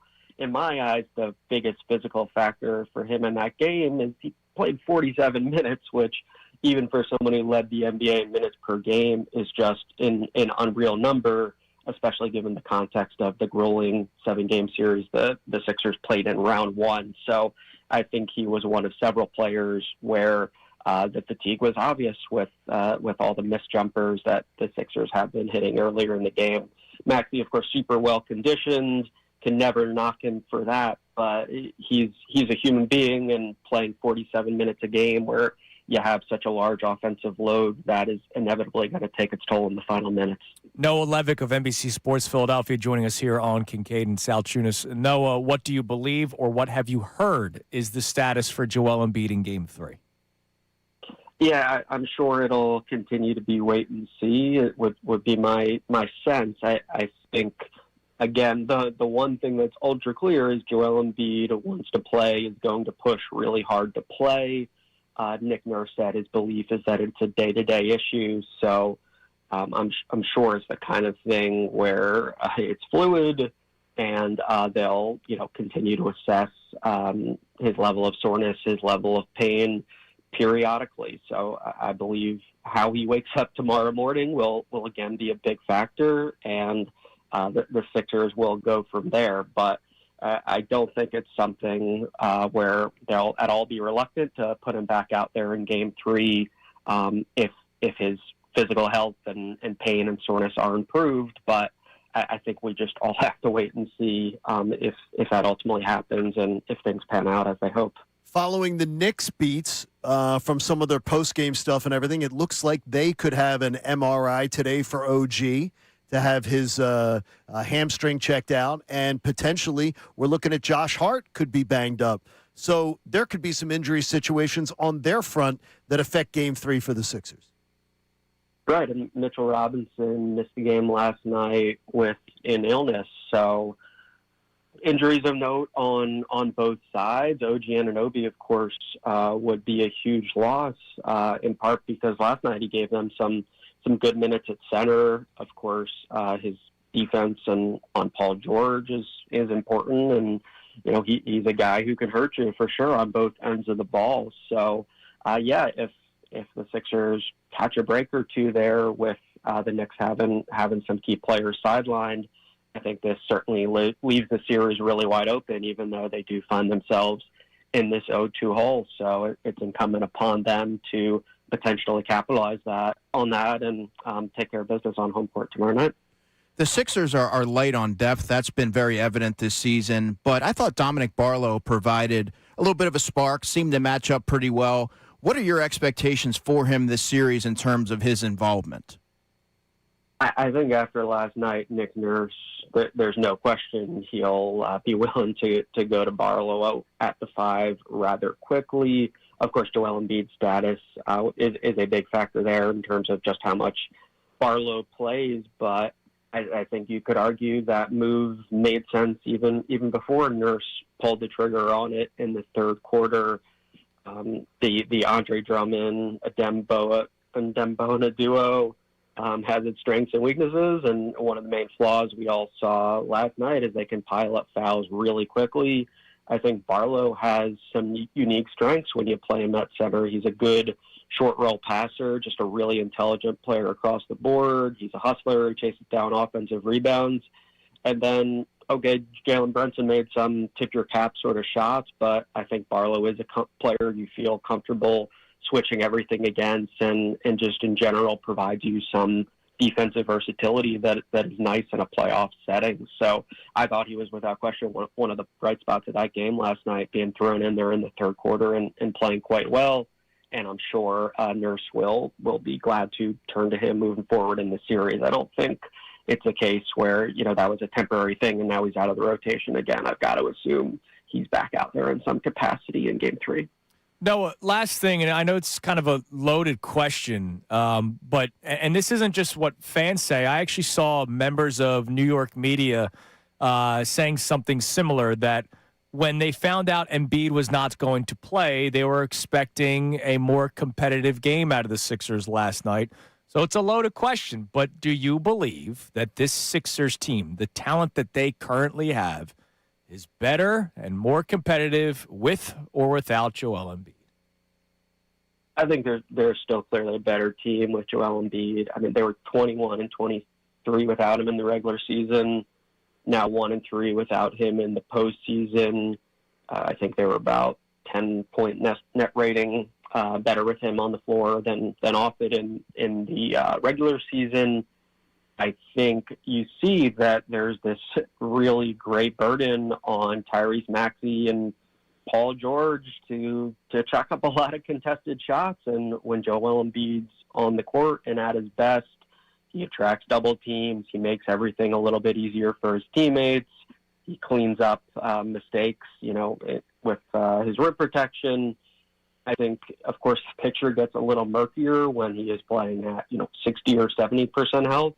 But I still think the bottom line is there's a ton of evidence to support that the Sixers are better when they have a superstar center on the court. And I think some of the lack of depth becomes a little more apparent, a little more glaring when Embiid is unavailable. So I think they still would love to have him out there, and they have a better chance to win games when he's on the court.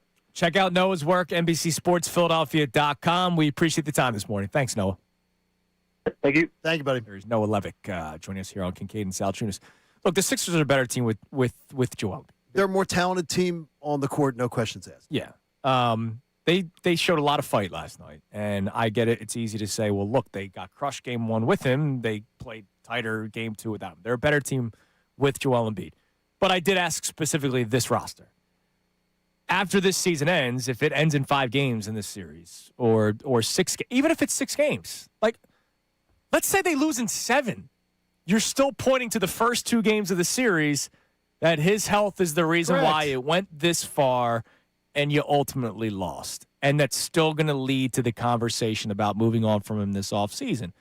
And if you do, then you can start building a roster that could make more sense with some of the players that you have. They are a better team with him. But, man, regardless of how this plays out, unless they win the series, it's heading in that direction. And it's like the first time I'm ever saying that it has to happen. Like, it sucks, dude. But, like, as great as he is, I love the man. As great as he is, you lost 2 games this series already.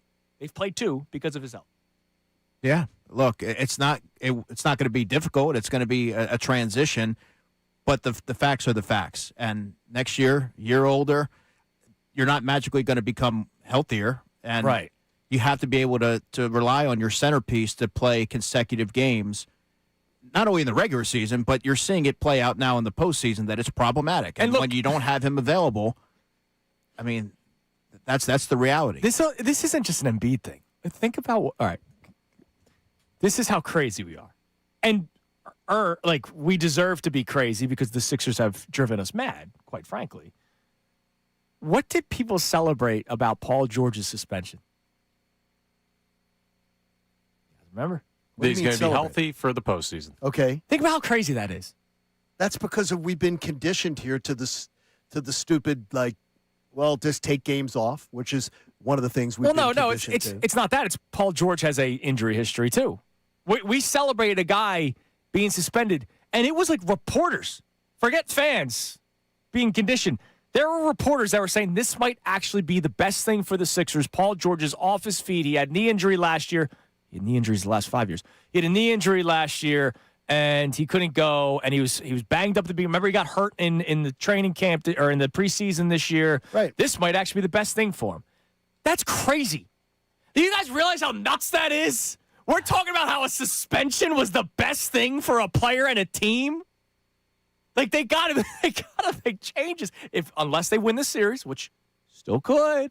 They still can. Still could. Look, if there's a beaten up Josh Hart, and if OG what if OG misses 1 or 2 games? Yeah, this series is wide open, wide open. They win the next 2, which they could, and they absolutely could. And circling back to Paul George, he has performed well in games 1 and 2. I thought last night we were going to say, great. I was ready to say they win that game. We were going to talk about that as the Paul George game. Yeah. No, he's been great. But What do you have, 5 threes? Yeah.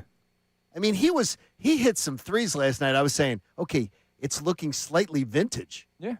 No, he looked great yesterday. He hit his open threes when they needed it. Maxey couldn't hit his open But they're threes. the 7th seed because he missed 25 games, which we Correct. celebrated, and B got hurt. I didn't Maxey missed time. Well, I know. People were saying this would be good for them in the long run. Good for them for what? They're the 7th seed. They had to beat the Celtics to move on. Congratulations. Incredible series win. That was it is. Against all odds, down 3-1, incredible series win. And now you have to play the 3 seed. Because of your being the 7th seed. And now you might lose because you might be if you're playing Orlando, Detroit, Cleveland, Atlanta, I feel pretty good about all their chances in those series. Correct. This is a tough task after what you just had to go through. It's tough, but I thought the Celtics were a tougher team. I think the Knicks are tougher. They're two. I think for the Sixers. They're two different teams. I think the Knicks are a tougher team for the Sixers because I think the Knicks have an answer for Embiid. I think the Knicks have a way of, there's enough to me. I think Embiid is going to be run ragged by the Knicks. Yeah, Boston has just no bigs. Kada and Vucevic were just. But the Sixers wanted to play, and they did play physical with the Knicks. But as we saw, you can't play physical because you get someone like an Andre Drummond in foul trouble early, a Dembona. There were some. There were some really tough calls. It was a tough game to watch. It was a I'm not gonna ticky lie. tack. I thought it was ticky tack both ways. Yeah, both ways, absolutely. But it was, and to me, that's not enjoyable. I'm not there to see that. But that's NBA basketball today. Yeah, but game 1 wasn't called that way. I think game 2 was called much more almost like they were expecting nonsense. Well, nobody missed in game 1, at least. Yeah, for the that's the Knicks. truth. They didn't have to They call didn't fouls. have to drive. Yeah, the Kelly Oubre flagrant foul was stupid. That was stupid. That was By the way, that horrific. went on. It seemed like it went on 7 minutes. Yeah. Oh, what happened to swallowing the whistle in the playoffs? That's if what I anything, said. If anything, they're doing the opposite. Yeah, that bothers me. You know what? It's because they're not used to playing defense. All regular And season. that goes back to what you said during the last commercial break. Right. They don't play You can't. Can't play Unreal. defense anymore. They're going to call you. You can't. All right, coming up next. I think we should play one of these for our next guest. So we're giving away a pair of Flyers tickets for tonight's game, the best poem. We'll play one for Tim Saunders. Tim Saunders, big poetry guy. He joins us coming up next. It is Kincade and Salciunas here on 97.5 The Fanatic. All right, I gave you one lock bet yesterday, and it was Tyrese Maxey's over 24.5. It went up to 26.5 when the news came out that Joel Embiid was not playing, so that would not have hit. Good news is you take the bet early. 24.5 hit. FanDuel, in partnership with Valley Forge, is giving you better payouts on same-game parlays all NBA playoffs long. And, man, would that payout have been nice if Tyrese Maxey hit 2 more threes?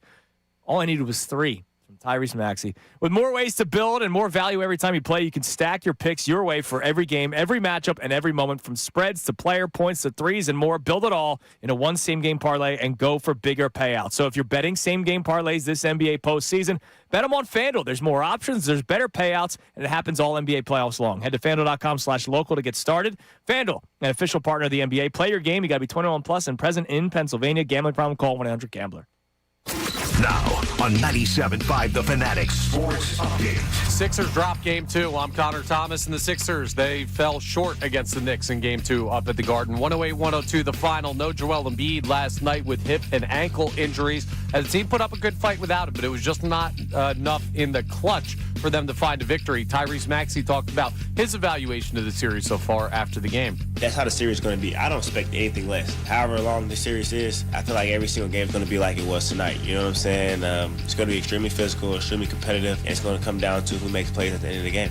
And last night, the Sixers were not the team that made the most plays at the end of the game, but they have a chance to bounce back in Game 3 tomorrow night as the series shifts back to Philadelphia. The Flyers are back at home tonight for Game 3 against the Hurricanes. We'll see if home ice can be a difference maker for them. They're down 2-0 in the series. Noah Cates, unfortunately, out for the series with a lower body injury, but Owen Tippett, a game-time decision for tonight. Puck drop is at 8 p.m. You can hear it live here on The Fanatic. You'll hear Tim Saunders on the call. You'll also hear him joining us next here on Kincade Salciunas. The Phillies took down the A's 6-3 last night. It's their 8th win in 9 games. They go for the sweep of the Athletics tonight at 6:40. I'm Connor Thomas for the home of the Sixers, Flyers, and Union. Oh, and by the way, this update is brought to you by AutoZone. Get in the zone. The free AutoZone Fix Finder service can help troubleshoot the likely cause of your pesky check engine light for free and get you back on the road. Restrictions apply. Get in the zone with AutoZone. You're listening to 97.5 The Fanatic. You can also hear us on the Fanatic app.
Now more of Kincade and Salciunas. 97.5 The Fanatic and the Fanatic app. The final hour of Kincade and Salciunas is presented to you by The Bagster. It's a dumpster in a bag. You can get yours today at Home Depot and Lowe's. You need details? Go to Bagster.com. It's 9:30 here on Kincade and Salciunas. Our man Andrew DeCecco in studio, as he is every single Thursday from 8 to 10. Not as much Eagles talk the last couple of weeks because we've had so much playoff action, Sixers and Flyers. And, of course, we've had the turnaround, hottest team in town, Philadelphia Phillies, led by Magic Mattingly. John Kincade just continuing to fall deeper and deeper in love with Donnie baseball. I know it's Mother's Day this weekend, but it doesn't mean I can't get him some flowers for the Rockies series. Yeah. It's going to be Donnie Day soon. The way you, it's not going to be Mother's Day. It's going to be Donnie Day. Look at John. He's smiling. He's smiling. Look at him. He's blushing. He's smiling. Joining us now, and I can't wait to get his thoughts on it because Connor's going to play a poem for. It's not my poem. Don't make it sound like it's me. The voice of the Philadelphia Flyers for the Flyers Radio Network. Tonight's game will be on 97.5 The Fanatic. Late one, 8 o'clock, guys. Tim Saunders joins us. Tim, good morning. How are you? Connor's writing poetry now? Well, John wanted Flyers poem. We have a pair of tickets to give away for tonight's game, and John wanted Flyers poems. And John is so in love with Don Mattingly, we also asked people to make Don Mattingly poems. And so we will play some of them for you because we're curious if you could help us pick the winner. Will you be able to do that for us later? Sure. Warning, you will cringe at all of them. Yeah, it's sort of cringy. I'm already cringing. He's already cringing. All right, well, let's start with the actual series. Flyers looking to extend the series tonight down 2-0. Game 2, much better than Game 1. Curious what some of your takeaways were, the differences of Game 1 and Game 2. Well, the outcome notwithstanding, I thought there were quite a few positives in Game 2 that gives them something to build on in Game 3. Being in that room yesterday and talking to some of these guys, I mean, the belief is still there. So much so that, that kind of stood out to me. Is these guys still think that based on Game 2 and outplaying the Hurricanes late in that game, especially in overtime, that they're coming back home. They're going to be hurt by the injury of Noah Cates, but I think they still think that they found some answers and maybe they can deal with the pressure that the Canes bring a little better than they did in Game 1.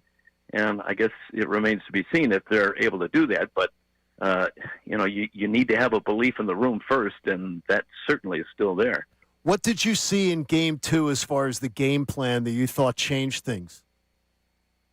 Well, I think they're figuring out that you can use the aggressive nature of the Carolina Hurricanes against them at times. If you can get the puck behind them and kind of pressure them, you're going to get your own scoring chances.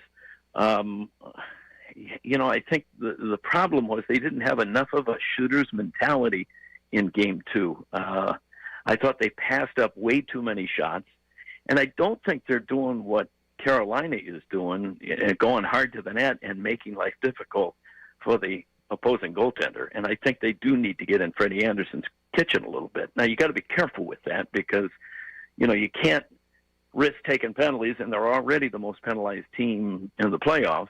So you really got to walk that tightrope. You don't want to put the Canes on the power play. But I do think they want to continue to be physical and kind of set the tempo themselves. And I think you're going to see them feed off of what they did late in Game 2. Noah Cates out for the remainder of the series. Just your perspective on the significance of that loss, and who are you looking to fill the void? Well, you can't overstate how important Noah Cates has been. He's their most defensive conscious guy as far as forwards. He's the only guy that played in every single game this year, so now that goes by the wayside. Todd called him Mr. Consistency yesterday, and he's been all of that.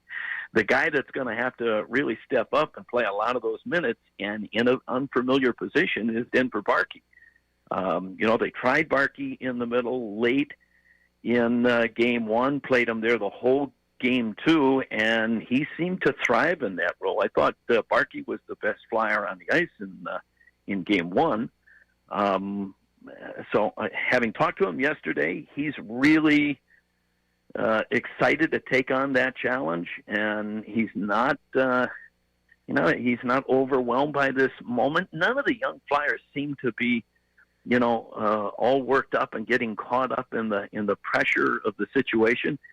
In talking to a couple of the vets yesterday, one in particular, Luke Glendening has more playoff experience than any other Flyer on this team. And he was talking about when he first came up, and usually the kids don't realize what an opportunity this is. And in other words, they just assume you're going to get to the playoffs every year. And a veteran knows that it's not that easy. It doesn't always happen. So at this point, they don't know any better, a lot of the young Flyers, and that's actually a good thing because they're not really wilting under the pressure of the playoffs. So you said the young players are excited for the challenge. I'm wondering, are you excited for the challenge of listening to some of these poems, Tim? Probably less than they are.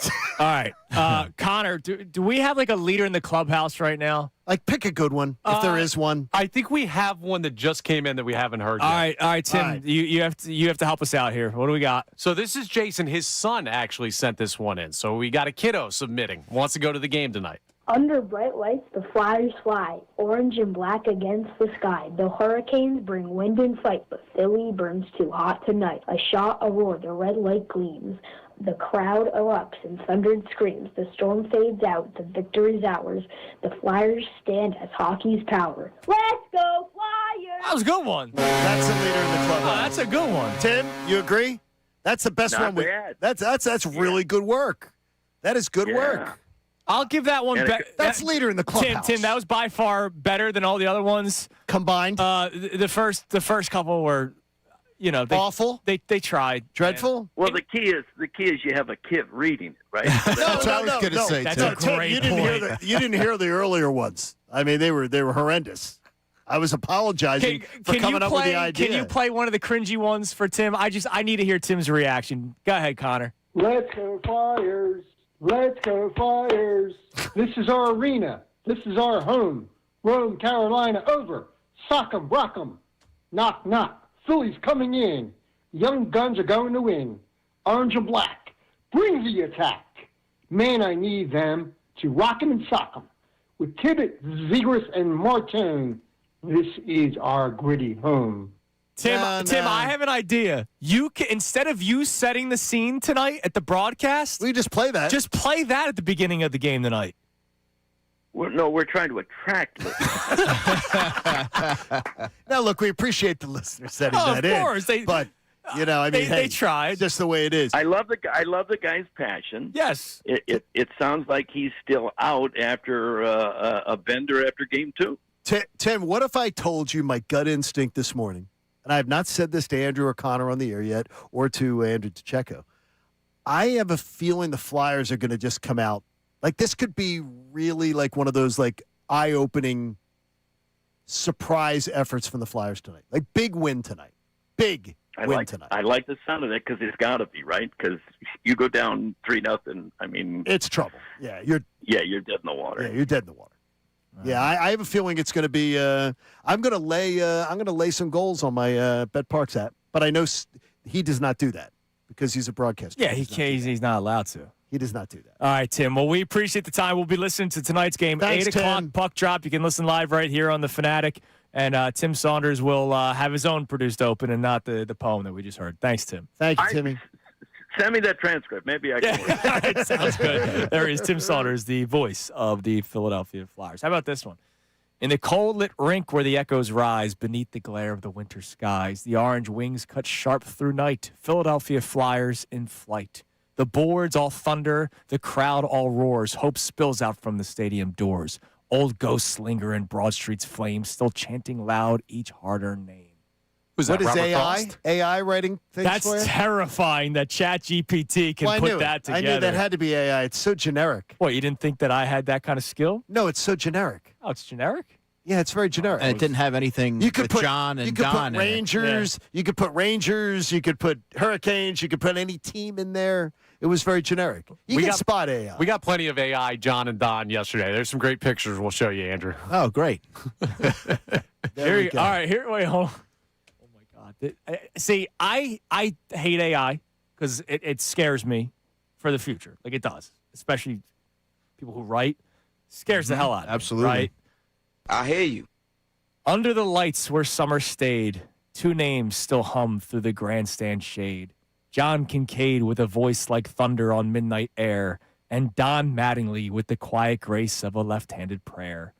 All I did was write a poem about John Kincade and Don Mattingly, and there's a whole poem about your love. Well, Kincade fanfic now? What's going Kincade on? speaks Thoughts and on the that, John? phones ignite. Mattingly waits beneath stadium light. One with stories, one with stance, both teaching faithful fans that sports are never only games. They are memories wearing famous names. I know this. You would have had better grades in college because you would have found a way to have some of your papers written this way. But you know they have they've They figure it out. They got the software that tracks this stuff down. But man, that's incredible. Everything's so generic when it's written like that. It's very easy to tell. Yeah, you can spot that. You can spot the generic stuff. By the way, Sports Illustrated, was hiring writers that were doing that. Yeah, I know. Really? Were they? Yeah, they did. Remember? They got caught with that. Yeah, there's a couple They got caught with some of yeah. that. But by the way, did you like Draymond last night? He was terrible. No, it was horrible. He was terrible. And I love Kenny Smith Potster. Did you? He took a shot, right? Yeah, and Kenny Smith goes, yeah, tell us about it. Yeah, he put him on the spot. I love Dude, that. it was great. Kenny God, Smith he said was Charles terrible. is back. Called him right out, Yeah, made exactly. him speak up. Draymond was terrible on there. He should never be back on. It's terrible. Atrocious. Coming up next, we preview tonight's game. We have to announce our winner of the tickets. And also, I want to update you on a big story that's happening in the world.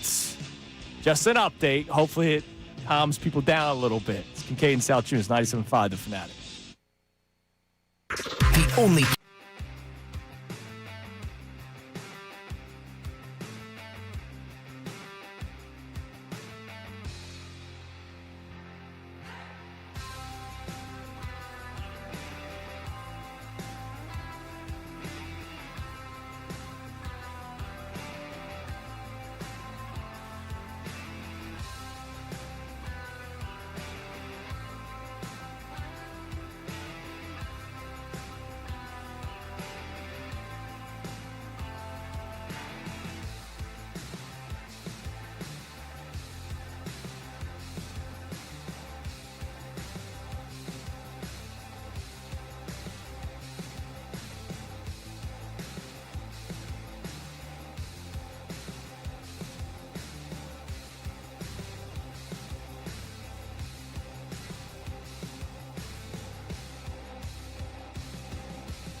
Salciunas, 97.5, The Fanatic. It's 9:47 here on Kincade Salciunas, 97.5, The Fanatic. Just want to get this out of the way because obviously there's a major story going out in the world right now, or specifically in the seas, because there's a boat with a virus that's out there. The World Health Organization did have a big press conference today, kind of updating everybody. There are rare cases where it goes from person to person. They are not worried that this is going to become where what goes, because there's a lot of people who don't even know what you're talking about. Oh yeah, sorry, the hantavirus. And people are trying to spread panic on social media. Yeah. Well, there's a lot of people that get clicks, and they want that. They are not worried that this is going to become some major thing, and everybody that is still on the boat is still on the boat. They're keeping them in their cabins. If they feel symptoms, they're cleaning everything, blah, blah, blah. So I just want to update because I know social media has been buzzing about this, and they're thinking another pandemic's on its way. Before COVID, the World Health Organization was concerned, but this is not something where they're losing their minds. So I just wanted to put that out there because they did speak today. I just want to update you guys all on that. And our hearts go out to the people who passed away from this, which is horrible. All right, Connor, you have the winner for our Flyers tickets for tonight's game. Is that correct? Yeah, we're going to give it to the kid. Okay. So Jason from Glenmore is the father, proud listener of Kincade and Salciunas, and his son is the winner. So we will make sure they get the tickets to the game. And shout out to Lucas, who is that's his son's name. Good job, You did a great Lucas. job. Congrats. Good cadence. Good Really pace. Good pacing. You see, the pacing of it is really I important. thought the pacing was exceptional. Now, in case you guys are wondering, well, Andrew, why were you randomly doing ChatGPT poems? It's because I wanted to just make sure that You that went down a wasn't- rabbit hole. I didn't want it to be a ChatGPT. And then I went down a rabbit hole. I had ChatGPT write a love poem for John Kincade and Don Mattingly. But then I said, you know what? If Andrew DeCecco played in the NFL, who would be his comp? I said Luke Kuechly. I thought I was like Bob Sanders. I don't thought know. post concussions Luke Kuechly. Connor, I read them to the two of them, so I want to read them to you. There were 4 comps, but they wrote if Andrew DeCecco somehow played in the NFL. Oh, that's cold. Based purely on his public persona and reporting style, the comp would probably be a dependable, detail-oriented, coach-on-the-field type player rather than a flashy superstar. And they did Cooper Kupp because of his obsessive preparation, film room energy, and precision over flash. And don't forget sneaky athletic. Hunter Renfrow, analytical vibe, wins the details and positioning. Deceptively fast. Alex Smith, steady, cerebral, low drama, process information quickly. We've seen this guy give us 7th-round draft picks from 17 years ago. I can give you undrafted free agents for the Eagles from 2001. I would have you covered to probably 06. And lastly, TJ Edwards, not the loudest name, but Eagles fans appreciate the consistency and intelligence. Hell yeah. I think they're all great. So I went for you, Connor. Oh, no. If Connor Thomas of 97.5 The Fanatic, I had to specify that because, believe it or not, there's a lot of Connor Thomases out in the world. Yeah. If Connor Thomas of The Fanatic played in the major leagues, who would his comp be? So they wrote that you would be less superstar, but more high-energy, everyday player who becomes a cult favorite. I swear to God, if you say Garrett Stubbs, I'm going to strangle you. No, but we're in that boat. You were given Nick Swisher, loud clubhouse presence, emotional, keeps high energy, made for talk radio highlights. Kevin Millar, personality driven. Okay. Love Kevin funny, Millar. thrives on chemistry momentum. Tomas Perez. No Tomas Perez, but you did get one former and one current Philly. Jason Worth, intense competitor with a little edge and strong Philly style confidence. And Brandon Marsh. Oh, my guy. Fan-friendly vibe, emotional investment. This guy would absolutely dive into a wall in May energy. I agree with that one. What do I call Connor all the time? Golden retriever. Connor is a golden retriever. I got to grow my beard out. He is, every day when you open the door, Connor is happy. He's joyous. He brings something to make you smile every day. Connor's one of those people who makes your life more positive. Enough about me. Don Mattingly's going to get jealous. You're right. No, Don knows. Don knows. Look, we're in the same age group, Connor, so Don knows I'm not going to do that. Well, I'm going to cheat. So the Flyers make it 2-1 tonight? Yes. You've said that. How about I may go I'm definitely laying the puck line I'm definitely laying the 1.5. Okay. Yeah, game one was the anomaly between these two teams this year. I like the Flyers tonight. I think the Flyers are going to come out flying. Some jam. And Pucks on that. this is going to be the game tonight, I think, where the Flyers will really – this is going to be some excitement. And I don't think it'll – in any way, each game will be its own entity. But tonight, I believe, is a Flyer victory. I'll go 4-2 Flyers tonight. And may even be a late goal from the Hurricanes to make it 4-2. Wow. All right. So it's a good victory. Yes. Okay. I feel very good. I woke up in a great feeling with the Flyers. I only want to ask the next question. Do you think the Phillies win tonight? Because obviously, Magic Mattingly. No. We ain't losing. Not necessarily. What, he already saved Aronola by blessing his arm. He's pushing all the right buttons. He's going to touch Andrew Painter's hand today. And all of a sudden, Andrew Painter's going to start hitting the corners. Yeah, he's like Mr. Miyagi. He's got Painter out there. Wax on, wax off. Let's just say Luzardo's had 2 great starts since Don Mattingly took over. I'm not that confident in Mr. Mattingly Painter. pixie dust. Not that confident in Mr. Painter. I bet you Bryson Stott's back in the lineup today. Well, facing a righty. Oh, I thought it was because Magic Mattingly just knows when to play the right guy. Does Alec Bohm play tonight? Yes. I think he puts him back in there. Yes. After pinch hitting for him. Yeah, I think he does. I think he tries to say, look, I'm giving you a chance to tell me that I have to take you out. He's had chances for 3 years. I understand, but this guy is trying to say, I'm going to give you a chance. You don't reward Eddie for the game last night? That's what I'm saying. A good baseball guy would get Edmundo Sosa the shot today. That could be too, though. That's a good thought process. He could do that, but I'm not too sure. I guarantee you this: if Bryce Harper runs his mouth and again doesn't keep things in house and says what he wants to do during batting practice, he'll change the lineup card and do the exact opposite. Just to tell him, hey, Bryce, stick to your own stuff. Hey, I will find the same. Go pander elsewhere. If he benches Bryce Harper for making a stupid base running mistake, I'll be with you. I don't think he will. Why? Like JT Realmuto gets. I thought he holds guys accountable. JT gets picked off last night, and they show Mattingly. Wow. No accountability. Head to the side. No, they talked when he came. He was staring off into space? No. See, you must have been watching the Sixers. He actually, JT Realmuto talks to the manager. Rob Thompson, you never saw that. JT Realmuto talks to his manager when he comes back getting picked off. First of all, how did he get picked off? He's taking like one of the shortest leads. How's he get picked off? Tough lefty For God's move. sakes. Well, because he's a 36-year-old with bad knees. short area quickness. It's like a place for mom. He's not getting picked off. All right, real quick. Coming up next, you got to watch on YouTube. All right? Just say that. That's all I'm going to say. Middays with Marks is already a great show to listen to, and it's a great show to watch. Watch the show on YouTube today. All right? There's a lot of people that will be proud of the work that they put together going into this program. Watch the show on YouTube. Andrew, great job as always, man. Appreciate you guys. Always love having you in studio. Everybody have a great rest of your day. We're back at it tomorrow. Tomorrow, another reaction day, reacting to Flyers Game 3, Magic Mattingly Game 10, right? Yes. No, 8. He's won 8 of 9. So Game 10 of Magic Mattingly. And then it'll be game day. Sixers, Knicks. Well, pray for us all. Talk to you tomorrow. Now on 97.